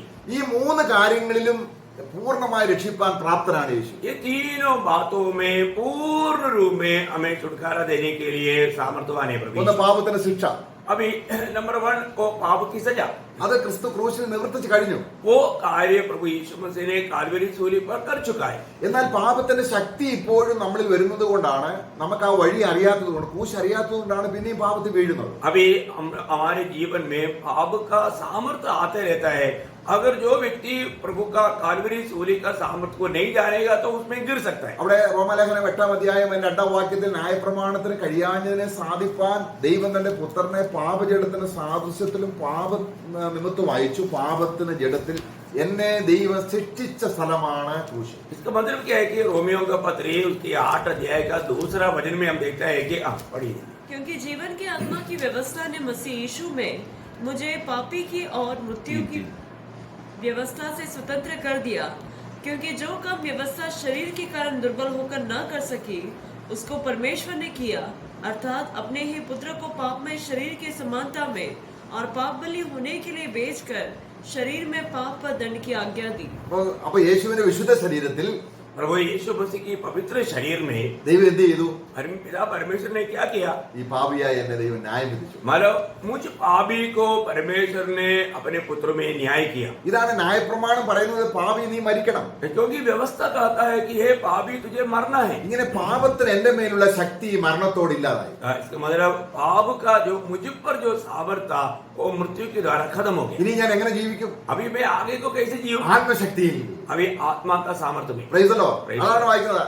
ഇനിയും നാം ജഡത്തെ അല്ല, अभी हम शरीर के अनुसार എന്ന് नहीं, പറഞ്ഞ ശരീരത്തിന്റെ ആ പാപശക്തിയിലല്ല, अभी हम उस शरीर की या उस पाप की सामर्थ्य में नहीं, പിന്നെ യേശു ക്രിസ്തുവിന്റെ പുനരുദ്ധാനത്താൽ ആത്മശക്തിയിൽ ജീവിക്കേണ്ടതിന് अभी प्रभु यीशु मसीह पुनरुत्थित हुआ, जी उड़ा, उस आत्मा के सामर्थ्य में जीने के लिए. എന്നിട്ട് ന്യായപ്രമാണം എന്താവശ്യപ്പെട്ടോ അത് എന്നിൽ ആത്മാവിൽ നിവർത്തിക്കുവാൻ. और जो भी व्यवस्था मांगते हैं वो मुझ में पूरा करने के लिए. ക്രൂശ് അറിഞ്ഞില്ലെങ്കിൽ നമ്മൾ പിന്നെയും പാപത്തിന്, ശരിയാണ്, പാപമോചനം കിട്ടി പിന്നെയും പാപത്തിൽ ജീവിക്കുക. अब अगर हम क्रूस का भेद को अगर नहीं जानेगा तो हमें पाप से छुटकारा मिला, तो वो भी हम अभी भी पाप में जी रहे हैं.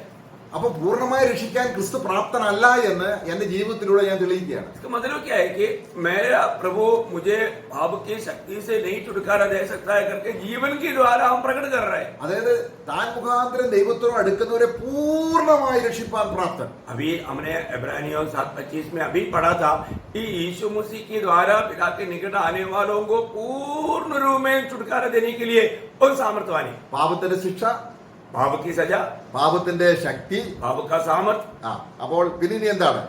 പാപത്തിന്റെ സാന്നിധ്യം. और पाप की उपस्थिति. എപ്പോഴാണ് നമ്മൾ പാപത്തിന്റെ സാന്നിധ്യം, അല്ലെങ്കിൽ നമ്മളിപ്പോൾ ഈ ജഡത്തിൽ എത്ര വിജയിയായ ആളാണെങ്കിലും ഈ ലോകത്ത് ജീവിക്കുമ്പോൾ പാപത്തിന്റെ സാന്നിധ്യം കൊണ്ട് നമ്മൾ പരീക്ഷിക്കപ്പെടാം. अभी हम जब तक ये शरीर में है तब तक हम लोग पाप के उस सामर्थ्य के द्वारा परीक्षा हमारे जीवन में आ सकता है. കാരണം ഏറ്റവും അധികം വിജയിയായ അപ്പോസ്തലനായ പൗലോസ് പോലും പറയാണ്, ഞാൻ പ്രസംഗിച്ചിട്ട് പ്രയോജനമില്ലാത്തവനാകാതിരിക്കേണ്ടതിന് ഞാൻ എന്ത് ചെയ്യുന്നു? എന്റെ ശരീരത്തെ ദണ്ഡിപ്പിക്കുകയാണ്. കാരണം ശരീരത്തിൽ പല ഇന്ന് ഞാൻ നന്നായി പ്രസംഗിച്ചു, കണ്ടോ എന്റെ കഴിവാണ് എന്നൊക്കെ ഒന്ന് ചിന്തിച്ചു പോകാൻ കഴിയുന്ന രീതിയിലുള്ള പാപത്തിന്റെ സാന്നിധ്യമുള്ള ഒരു ശരീരത്തിലാണ് നമ്മൾ പിന്നെയും ജീവിക്കുന്നത്. मतलब अभी भी अगर हम लोग इस दुनिया में शरीर में रहने के कारण हम कभी भी पाप में गिर सकता है, क्योंकि इतना आत्मा में सामर्थ्यवान प्रेषित पौलुस अपने आप के बारे में कहता है कि मैं प्रचार करने के बाद में अपने आप को निकम्मा ना ठहरने के लिए मैं शरीर को मारता हुआ, कूटता हुआ, मैं अधीन करता हूँ।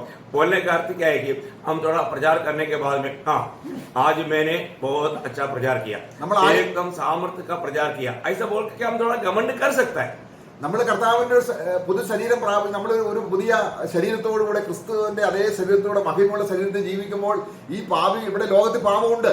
अभी हम लोग दुनिया में जब शरीर में जब रहेगा तो दुनिया में पाप है, पाप का उपस्थिति है, परंतु हम जब प्रभु के आगमन में जब महिमा का शरीर पाएगा वहां पर पाप नहीं, वहां पर इस प्रकार का परीक्षा भी नहीं।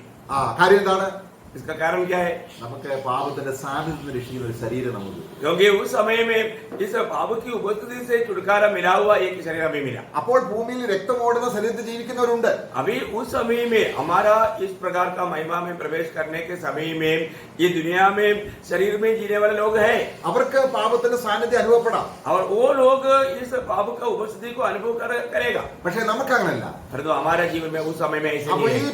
ഈ മൂന്ന് ഘട്ടത്തിലും പൂർണ്ണമായിട്ട് നമ്മെ രക്ഷിപ്പാനുള്ള പ്രാപ്തിയെ, യേശുക്രിസ്തുവിന്റെ പ്രാപ്തി ക്രൂശിൽ നേടിയതാണ് ദൈവം നമുക്ക് പരിശുദ്ധാത്മാവ് കാണിച്ചു തരുന്നത്. अभी हम लोग शरीर में और आत्मा में, प्राण में, तीनों भाग में छुटकारा पाया हुआ वो बात को आत्मा यहाँ हमारे में दिखा रहा है। അപ്പോൾ നമ്മൾ നേരത്തെ വായിച്ചതുപോലെ എബ്രായ ലേഖനം 7:25 താൻ മുഖാന്തരമായി ദൈവത്തോട് അടുക്കുന്നവരെ പൂർണ്ണമായി രക്ഷിപ്പാൻ പ്രാപ്തനാണെന്ന് ആ സാക്ഷ്യം നമ്മുടെ ജീവിതത്തിലൂടെ വെളിപ്പെടണം. अभी हम लोगों ने जैसे अभी इब्रानियों 7 अध्याय का 25 वचन में पढ़ा है कि प्रभु यीशु मसीह के द्वारा पिता के निकट आने वालों को पूर्ण रूप में प्रभु यीशु मसीह छुटकारा देने के लिए सामर्थ्यवान है करके हमारे जीवन के द्वारा हमें प्रकट करके जीना है। ഇപ്പൊ നമ്മൾ ഇതുവരെയും ഏകദേശം ഒരു 9 സ്റ്റേറ്റ്മെന്റോളം നമ്മൾ ചിന്തിക്കുകയായിരുന്നു. अभी हम लोग तकरीबन 9 आदि पिताओं का स्टेटमेंट को अभी हमने देखा, അത് എങ്ങനെ അത് വചനവുമായി ബന്ധപ്പെട്ടിരിക്കുന്നു. और वो बातें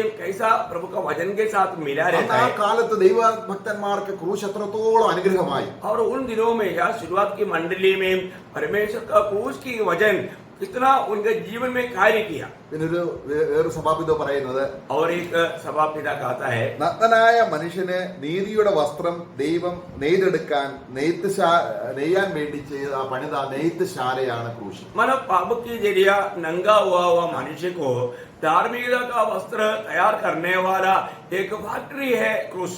നമ്മള് യശയാവ് നിലവിളിച്ച് പറയുകയാണ്, यशायाह वो रोते हुए कहता है, ഞങ്ങളുടെ നീതിയുടെ വസ്ത്രമെല്ലാം കരപുരണ്ട തുണിയാണ്. हमारा धार्मिकता का काम मैला हुआ कपड़े के समान है। ഏദൻ തോട്ടത്തിൽ എന്താണ് സംഭവിച്ചത്? एदन बगीचा में क्या हुआ? സൂര്യൻ ഉദിച്ചാൽ വാടിപ്പോകാത്ത, ഉണങ്ങിപ്പോകാത്ത നീതിയുടെ വസ്ത്രം അല്ലെങ്കിൽ ആ ഒരു തുകൽ കൊണ്ട് മനുഷ്യനെ ധരിപ്പിച്ചതാണ് ദൈവത്തിന്റെ കൃപയുടെ അത്യന്ത ധനം.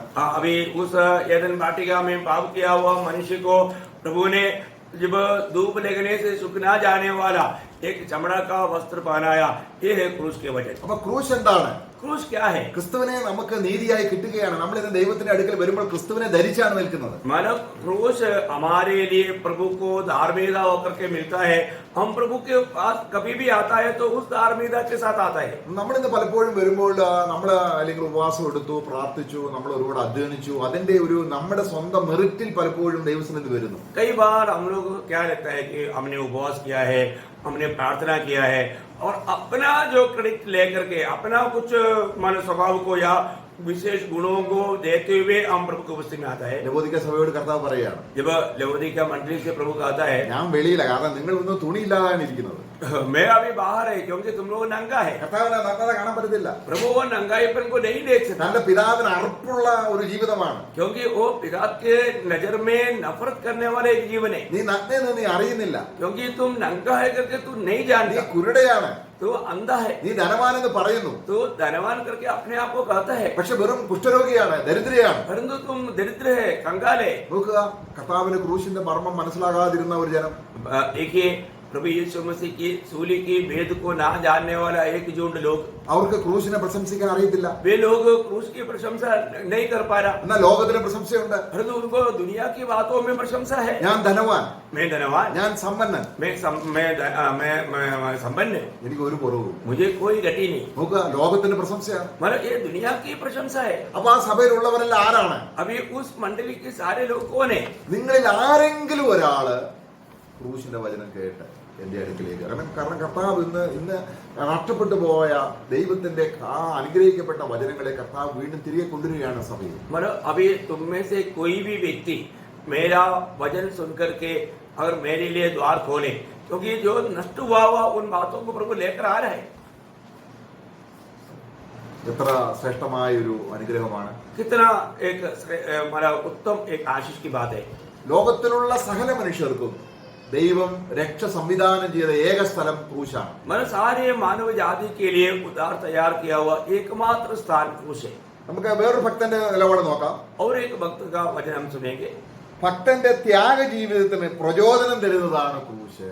मतलब एक भक्त का एक अपने आप को इनकार करने वाला बातों के लिए प्रोत्साहन देने वाला बात है क्रूस. നമ്മൾ ശരിക്കും കർത്താവിനെ ഭക്തിയോടെ ജീവിക്കുമ്പോൾ നമ്മുടെ ജീവിതത്തിൽ പല ഘട്ടങ്ങളും ദൈവം അനുവദിക്കുന്നതാണ്. मतलब हमारे जीवन में जो भक्ति के साथ जीवन बिताने के समय में कई अनुभव जो है वो प्रभु की अनुमति से है. കാരണം നമ്മള് കർത്താവ് വിത്ത് വിതയ്ക്കുന്ന പോലും പറഞ്ഞാൽ വിത്ത് വിതച്ചു, അത് വെയിൽ ഉറച്ച് പാദം ഉണങ്ങിപ്പോയി. अभी प्रभु ने बीज बोने वालों का दृष्टांत में कहा कि बीज बोया परंतु जब धूप आया वो सूख गया. ചില ഇടർച്ചകളൊക്കെ വന്നപ്പോൾ അവരെ പിന്മാറിപ്പോയി. कई ऐसा टॉकर की बात आ गया तो वो लोग पीछे लौट गया, ക്രൂശ് അവർക്ക് മനസ്സിലായില്ല. क्योंकि क्रूस उन लोगों को समझ में नहीं आया. അത് അപ്പം പൗലോസ് കർത്താവ് പത്രോസിനോട് പറയുന്നുണ്ട്, നീ എനിക്ക് ഇടർച്ചയാണ്. अभी प्रभु यीशु मसीह ने पत्रोस से कहा तू मेरे लिए ठोकर है. ആരംഭത്തിൽ പത്രോസ് ക്രൂശിന്റെ മർമ്മം മനസ്സിലായില്ല. क्योंकि शुरुआत में पत्रोस को क्रूस का भेद समझ में नहीं आया. നമുക്ക് യെരുശലേമിലേക്ക് പോകാം, അവിടെ മൂപ്പന്മാരും അവിടുത്തെ പരീശന്മാരും എല്ലാം എന്നെ പിടിച്ചു കൊല്ലും. अभी प्रभु यीशु ने चेलों से कहा कि हम यरूशलेम की ओर जाएंगे और याजक और पुरोहितों ने मुझे पकड़कर मारेंगे. അപ്പോൾ പത്രോസ് എന്താ പറഞ്ഞത്? तब पत्रोस ने कहा അങ്ങനെ നിനക്ക് സംഭവിക്കരുത്. तुझे ऐसा कभी ना हो. അങ്ങനെ സംഭവിക്കാതിരുന്നാൽ ऐसा नहीं होने से പത്രോസ് അങ്ങനെ രക്ഷപ്പെടും. पत्रोस कैसे उधार पाएगा. അപ്പൊ കർത്താവ് തിരിഞ്ഞ് പറഞ്ഞത്, സാത്താനെ, നീ ഇപ്പോൾ ദൈവത്തിന്റെ ചിന്തയല്ല, ഞാൻ ക്രൂശിക്കപ്പെടണമെന്നുള്ളത് ദൈവത്തിന്റെ ആലോചനയാണ്. अभी प्रभु ने पत्रोस से कि मन में आया हुआ विचार जो है वो परमेश्वर की विचार नहीं, परमेश्वर के मार्ग नहीं था. അപ്പൊ സാത്താൻ എപ്പോഴും ക്രൂശിൽ നിന്ന് ഒഴിവാകാനാണ് നമ്മളെ കുറിച്ച് ആഗ്രഹിക്കുന്നത്. शैतान क्या करता है, हमें सूली से दूर ले जाने के लिए वो चाहता है. അപ്പൊ അല്പം എന്തെങ്കിലും പ്രയാസമോ കഷ്ടമോ വരുമ്പോഴേക്കും നമ്മൾ ഉപവാസം എടുത്ത് അത് സമരം ചെയ്ത് നമ്മളത് മാറ്റാൻ നോക്കുകയാണ്. हम लोग क्या होता है कि हमारे जीवन में थोड़ा कष्ट आया, कोई तकलीफ आया, तुरंत हम उपवास करके उस कष्ट को हटाने की कोशिश करता है. എന്നാൽ അതിലൂടെ കടത്തിവിട്ട് നാം ദൈവമക്കളെന്ന് തെളിയിക്കാനുള്ള ദൈവത്തിന്റെ പാഠശാലയാണത്. परंतु हम उसमें से होकर के गुजर करके प्रभु से हम और भी शिक्षण पाने के लिए प्रभु ने दिया क्रूस की मार्ग हो. ഏതായാലും ക്രിസ്തുവിന്റെ ക്രൂശ് നമുക്ക് വേണ്ട, നമുക്ക് അനുഭവിക്കാൻ പറ്റത്തില്ല.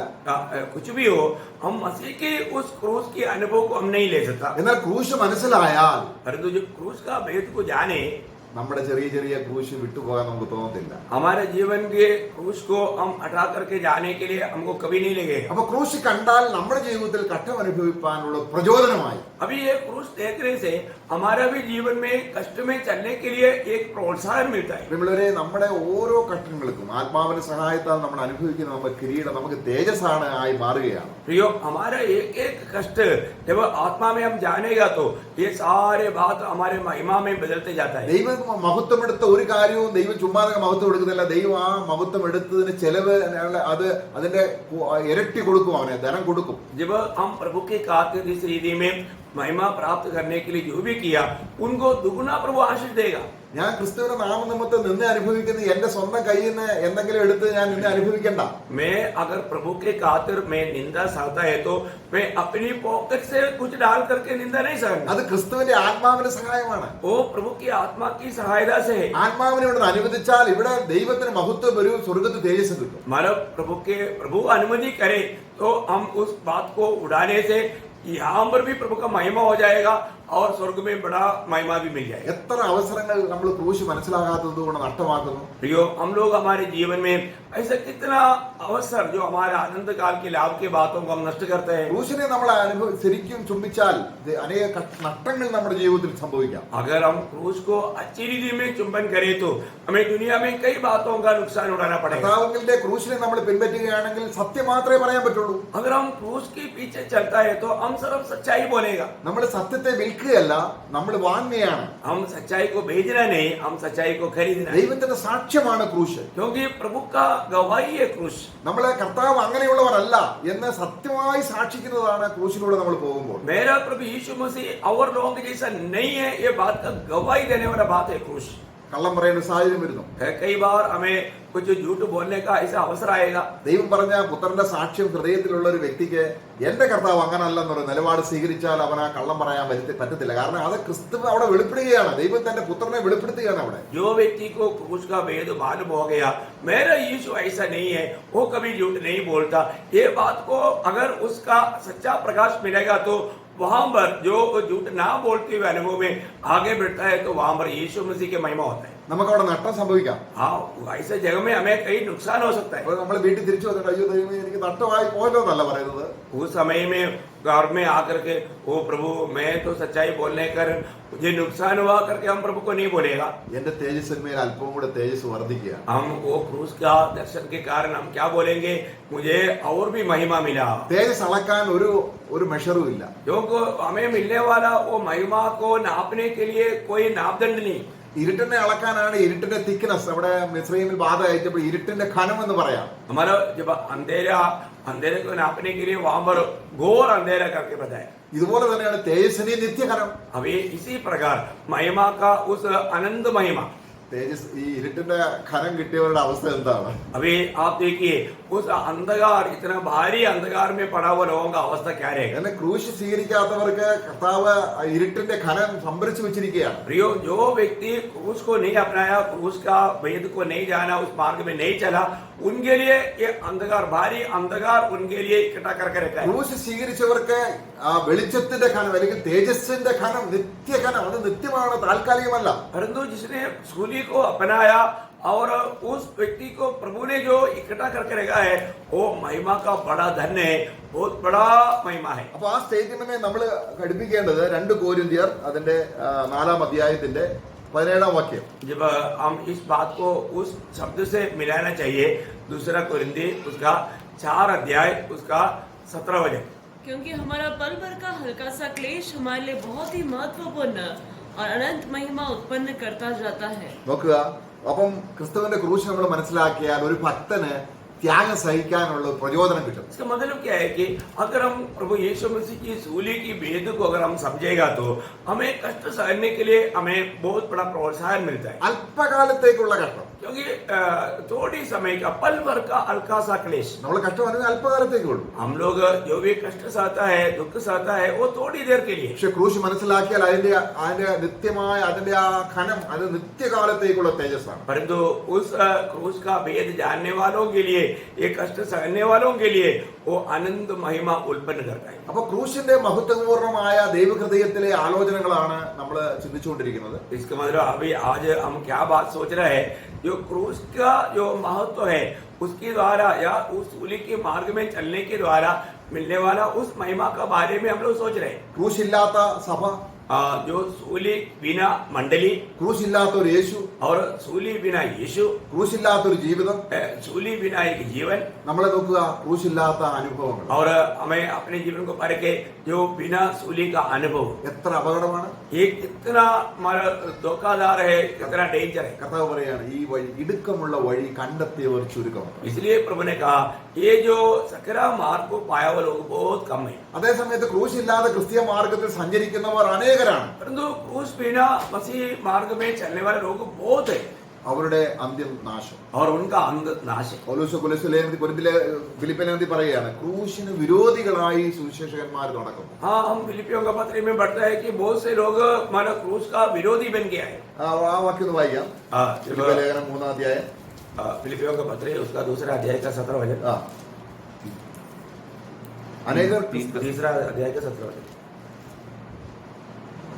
हे माइयों, तुम सब मिलकर मेरी सी चाल चलो और उन्हें पहचान रखो जो इस रीति पर चलते हैं जिसका उदाहरण तुम हम में पाते हो। हाँ, फिलिपियों 3 क्योंकि अध्याय। बहुत से ऐसी चाल चलते हैं जिनकी चर्चा मैंने तुमसे बार बार की है और अब भी रो रो कर करता हूँ कि वह अपनी चाल चलन से मसीह की क्रूस के बैरी है। എന്താണ് കാര്യം? इसका कारण क्या है?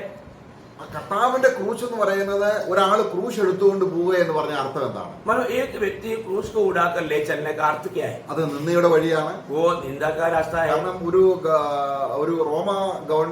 റോമ പൗരന് ക്രൂശില്ല. क्योंकि हम चरित्र में पढ़ता है एक रोमी नागरिक को क्रूस कभी नहीं है. കാരണം റോമ പൗരത്വമുള്ളവന് ക്രൂശിൽ മരിക്കേണ്ട ആവശ്യമില്ല. കാരണം അവന് റോമ പൗരനാണ്, അധികാരിയാണ്. എന്നാൽ അന്യ വിജാതികൾക്ക് വേണ്ടി ഉള്ള ഒരു ശിക്ഷാ സമ്പ്രദായമാണ് ക്രൂശ്. रोमी सम्राट ने तैयार किया हुआ ये क्रूस जो है वो रोमी नागरिकों के लिए नहीं, अन्य देश के निवासियों के लिए है, क्योंकि उनको भारी दंड देने के लिए ये तैयार किया. എന്നാൽ ഇത് പഴയ നിയമത്തിൽ മോശ ശിക്ഷിക്കപ്പെടുന്നവർക്ക് നിയോഗിക്കുന്ന ശിക്ഷാക്രമത്തിൽ ക്രൂശിക്കപ്പെടണം എന്നൊരു കാര്യമേ ഇല്ല. अभी जब मूसा की व्यवस्था में जब जो भी पापी है दंड का योग्य है उनको क्रूस की मृत्यु का बात है ही नहीं. ഏറ്റവും വലിയ പാപം ചെയ്യുന്ന ആളെ കല്ലെറിഞ്ഞ് കൊല്ലുക എന്നുള്ളതാണ് മോശയുടെ നിയമം. अभी सबसे बड़ा पापी को पत्थरवाह करके मार डालना ये है मूसा का नियम. അപ്പൊ യേശു മരിക്കേണ്ടത് അതിൽ പാപികൾക്ക് വേണ്ടി മരിക്കുമ്പോൾ മോശയുടെ നിയമം അനുസരിച്ച് കല്ലെറിഞ്ഞാണ് കൊല്ലപ്പെടേണ്ടത്. अगर प्रभु यीशु मसीह अगर उस प्रकार का व्यवस्था का अनुसार है तो पत्थरवाह करके मार डाला जाना चाहिए. എന്നാൽ ക്രിസ്തുവിന്റെ മരണത്തെ ക്രൂശ് മരണമെന്ന് പരിശുദ്ധാത്മാവ് രേഖപ്പെടുത്തത് എത്ര ജ്ഞാനത്തോടെയാണ്. മരത്തിൽ തൂങ്ങുന്നവരെല്ലാം ശപിക്കപ്പെട്ടവരെന്ന് വരുന്നത് റോമ ഗവൺമെന്റിന്റെ ഭരണ സമ്പ്രദായം വന്നപ്പോഴാണ്. मतलब अभी प्रभु यीशु मसीह की सूली की मृत्यु जो कि सूली पर लटकाए जाने वाला श्रापित है, ये इस प्रकार का एक नियम कब आया? जब रोमी साम्राट आने के बाद आया. അപ്പൊ ഒരാൾ ക്രൂശ് കൊണ്ട് പോയാൽ അർത്ഥം അവൻ വളരെ മോശപ്പെട്ട ആളാണ്. तो मतलब एक व्यक्ति सूली लेकर चलता है तो उसका अर्थ क्या है कि वो बहुत भयंकर मतलब पापी है, अपराधी है. അപ്പം മറ്റു പറയും ഇനി അവനെ നമ്മൾ കാണണ്ട. കാരണം അവൻ ക്രൂശ് എടുത്തുകൊണ്ട് പോയെന്ന് പറഞ്ഞാൽ അവന്റെ അന്ത്യം കുറിച്ചു. मतलब दुनिया की दृष्टि में वो व्यक्ति भयंकर व्यक्ति है, बहुत निकृष्ट व्यक्ति है. इसका मतलब वो क्रूस लेकर जा रहा है तो उसका अंत हो गया. ഇതാണ് നമ്മൾ ക്രൂശ് എടുക്കുക എന്ന് പറഞ്ഞാൽ എന്നെ അവസാനിപ്പിച്ചു. इसका मतलब सूली लेकर चलने का अर्थ क्या है? मुझको खत्म किया. ഇനി മനുഷ്യരുടെ മുമ്പിൽ ഞാനില്ല. अभी मनुष्य के सामने में नहीं, പക്ഷെ ദൈവത്തിന് മുമ്പിൽ അവൻ ആരാണ്? മകനായിട്ട് ജീവിക്കുക. വരുന്നു. പുതിയൊരു തലം. परंतु वो व्यक्ति जो आत्मीय जीवन में सूली को लेकर चलने वाला परमेश्वर का दृष्टि में एक नया अवस्था में उसका परमेश्वर का बेटे का पदवी में आया. അപ്പം ഒരു ദൈവദാസൻ പറയുന്നത് ഇങ്ങനെയാണ്. एक प्रमुख दास ने ആദാം എന്ന ശാപവൃക്ഷത്തിൽ നിന്നും ക്രിസ്തു എന്ന ഒലിവ് വൃക്ഷത്തിലേക്ക് ദൈവം എന്നെ വ്യക്തി മാറ്റിയ സ്ഥലമാണ് ക്രൂശ്. मतलब आदम जो साबित पेड़ है उसमें से काट करके जो मसीह जो जैतून का पेड़ है उसमें मुझे लगाने वाला स्थान है क्रूस. ദൈവത്തിന്റെ ദൃഷ്ടിയിൽ ആദാം ഉള്ളപ്പോൾ നമ്മളും ഉണ്ട്. जब तक आदम प्रभु का दृष्टि में है तो हम भी है. നമുക്കത് മനസ്സിലാവില്ല. കാരണം അത് ദൈവാത്മാവിൽ അത് അറിയുമ്പോൾ ആദാമിൽ ഞാൻ ഉണ്ടായിരുന്നു. क्योंकि हम उस बात को समझना हमारे लिए कठिन है. परंतु जब आदम था उस समय में मैं भी आदम में था. നമ്മളെ ഏക മനുഷ്യന്റെ അനുസരണക്കേടിന് നമ്മളെല്ലാം പാപികളായി. एक मनुष्य की आज्ञा तोड़ने से हम सभी लोग पापी बना. ദൈവത്തിന്റെ ദൃഷ്ടിയിൽ രണ്ട് മനുഷ്യരാണ്, രണ്ട് ഫെഡറൽ ഹെഡാണ്. क्योंकि परमेश्वर की दृष्टि में सिर्फ दो ही व्यक्तित्व है, രണ്ട് തലയാണ്. दो ही सिर है. ഒന്ന് ആദാം. एक वाला आदम.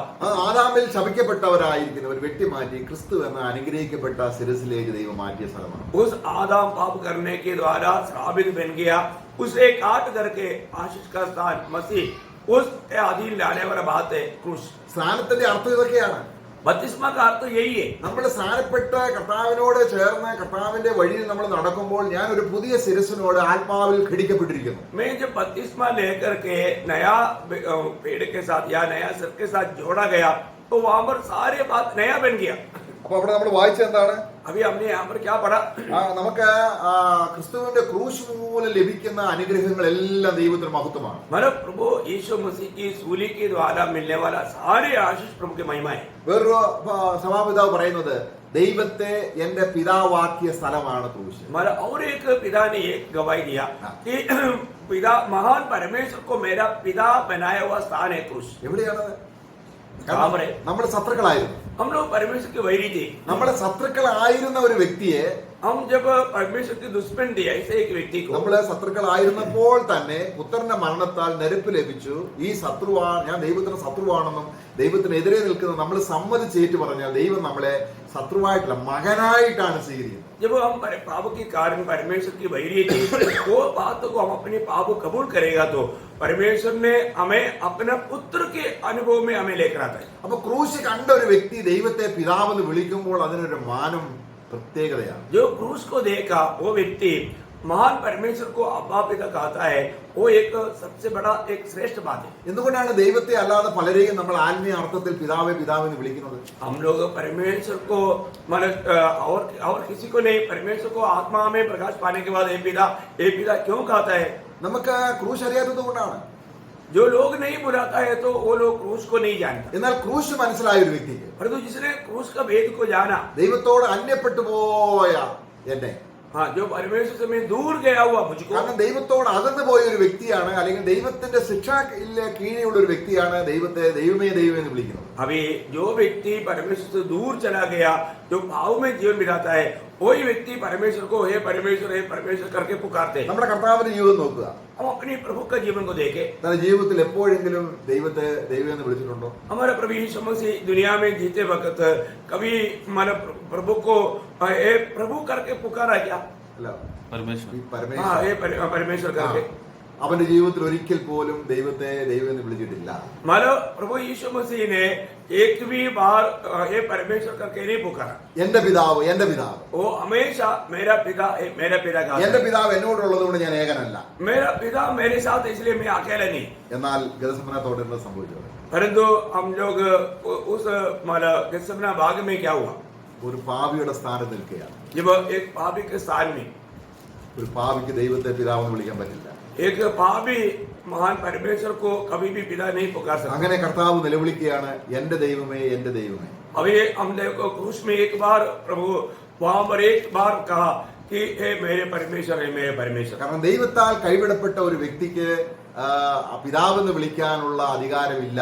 क्योंकि जो परमेश्वर के हाथ से छुड़ा हुआ एक व्यक्ति को परमेश्वर को पिता करके कहने का अधिकार नहीं। എന്നാൽ നമ്മൾ ദൈവത്തെ പിതാവെന്ന് വിളിക്കണമെങ്കിൽ നമ്മുടെ പാപഭാരം ഏറ്റെടുത്ത് അതിനെ അവസാനിപ്പിച്ച് നമ്മളെ പുനരുദ്ധാനത്തിൽ ദൈവമക്കളാക്കി തീർത്തപ്പോൾ ക്രിസ്തുവിൽ നമ്മൾ ദൈവത്തെ പിതാവെന്ന് വിളിക്കുകയാണ്. ക്രൂശ് നമുക്ക് ദൈവത്തെ പിതാവെന്ന് വിളിക്കാനുള്ള അവകാശം ഉണ്ടാക്കി തന്നു. हमें अगर महान परमेश्वर को पिता करके पुकारना है तो हमारे प्रभु यीशु मसीह ने हमारे लिए अपना पापों को लेकर के उस सूली की मृत्यु के द्वारा छुटकारा दिया।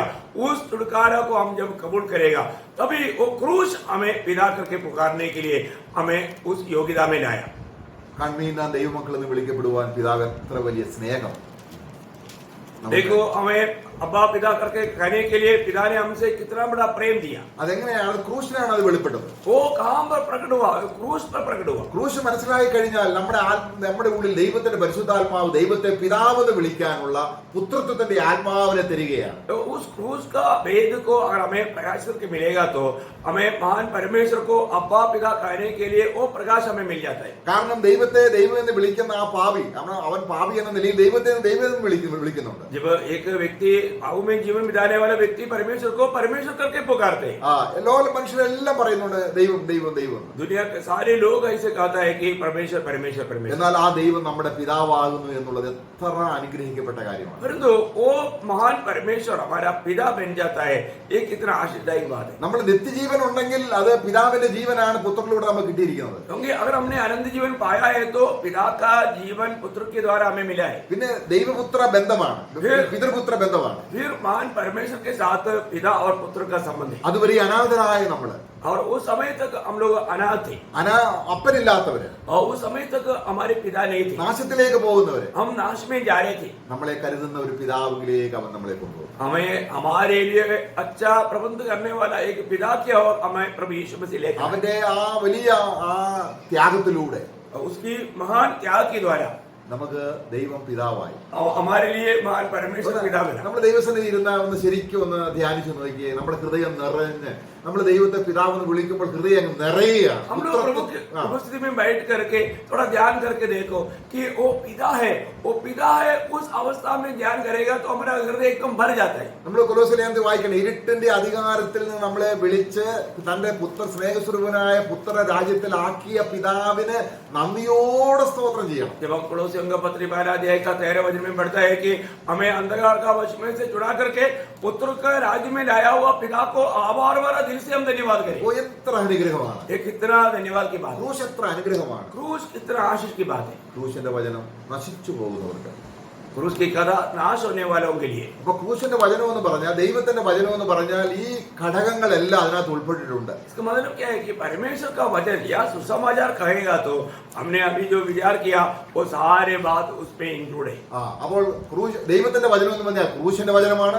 परमेश्वर का वचन का या सुसमाचार कहे तो वो परमेश्वर का वचन है, അത് उसके वचन है, കൃപയുടെ വചനമാണ്. वो अनुग्रह का वचन है, വിശ്വാസ വചനമാണ്. वो विश्वास की वचन है, അത് നീതിയുടെ വചനമാണ്. वो धार्मिकता का वचन है, അത് നിരപ്പിന്റെ വചനമാണ്. वो मेल मिलाप का वचन है। ഈ ഘടകങ്ങൾ ഉള്ളതിനെയാണ് ദൈവവചനം എന്ന് വായിക്കുന്നത്. ये सारे बातें जिसमें मिला हुआ है उसको परमेश्वर का वचन या सुसमाचार कहता है। ദൈവത്തിന്റെ സമ്പൂർണ്ണമായ സുവിശേഷം, प्रियो परमेश्वर का पूर्ण सुसमाचार। നമ്മുടെ ത്രികാല രക്ഷ അടിസ്ഥാനപ്പെട്ടിരിക്കുന്നത് ക്രൂശിലാണ്. हमारा त्रिकाल उद्धार या हमारा तीन अवस्था में जो उद्धार है वो उद्धार सूली में उसका भेद है। ഓ ദൈവത്തിന് മഹത്വം. वो हम प्रभु को महिमा करें। ദൈവത്തിന്റെ കൗൺസിലിലെ ഈ തീരുമാനം, वो परमेश्वर त्रिएक परमेश्वर का वो संगति का ये निर्णय, അത് ആർക്കെങ്കിലും അറിഞ്ഞിരിക്കുന്നെങ്കിൽ वो अगर किसी के लिए भी छिपा हुआ है तो അത് നശിച്ചു പോകും. वो नाश होने वालों के लिए। പൗലോസ് അത് 2 കൊരിന്ത്യർ 4-ാം അധ്യായത്തിൽ അത് പറയുന്നു, 4 വാക്യങ്ങളിൽ വായിക്കുന്നുണ്ട്. अभी ये बात मतलब दूसरा कुरिन्थी 4 अध्याय का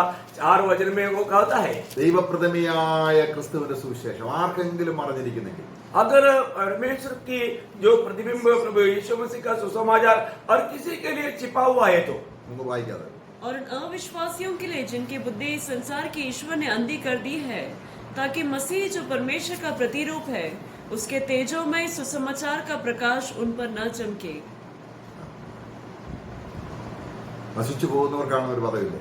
अभी यहाँ पर हम देखते हैं कि नाश होने वालों के लिए वो बात छिपा हुआ है। നമ്മള് നശിക്കുന്നവരുടെ കൂട്ടത്തിലല്ല. हम लोग नाश होने वालों का उस ग्रुप में नहीं, പിന്നെയോ വിശ്വസിച്ച് ജീവരക്ഷ പ്രാപിക്കുന്നവരുടെ കൂട്ടത്തിൽ. मतलब हम विश्वास करके उद्धार पाने वाला लोगों के झुंड में। കർത്താവ് നമ്മളെ ഈ രീതിയിൽ ക്രൂശ് നിമിത്തം അനുഗ്രഹിച്ചല്ലോ. अभी प्रभु यीशु मसीह में हमें क्रूस के द्वारा पिता ने इतना बड़ा आशीष हमें दिया। അപ്പൊ ക്രൂശ് എന്ന് കേൾക്കുമ്പോൾ ശാപമാണെന്ന് പറഞ്ഞ് സാത്താൻ നമ്മളെ വഞ്ചിക്കരുത്. इसलिए क्रूस सुनेगा तो श्राप बोल करके शैतान हमें धोखा ना दे। അല്ല, നമ്മളെ രക്ഷിക്കാനുള്ള ദൈവത്തിന്റെ ഏക വഴി തന്റെ ക്രൂശിക്കപ്പെട്ടവനായ, അതുകൊണ്ടാണ് ക്രൂശിക്കപ്പെട്ടവനായ ക്രിസ്തുവിനെ അല്ലാതെ മറ്റൊന്നും അറിയാൻ ഞാൻ ആഗ്രഹിക്കുന്നില്ല എന്ന് പറഞ്ഞതിന്റെ അർത്ഥം എത്ര ശ്രേഷ്ഠമാണ്. इसलिए क्रूस के द्वारा कोई हमें धोखा ना खिलाए। प्रभु पौलुस गवाही देता है कि मैं तुम्हारा बीच में रहने के समय में क्रूस पर चढ़ाए हुआ मसीह के बिना और मैं किसी बात को ना जानूं करके निर्णय लिया। Praise the Lord. Praise the Lord. കർത്താവ് നമ്മെ സഹായിക്കട്ടെ. प्रभु हमको आशीष दे। प्रभु का अनुग्रह सबके साथ है। आमीन।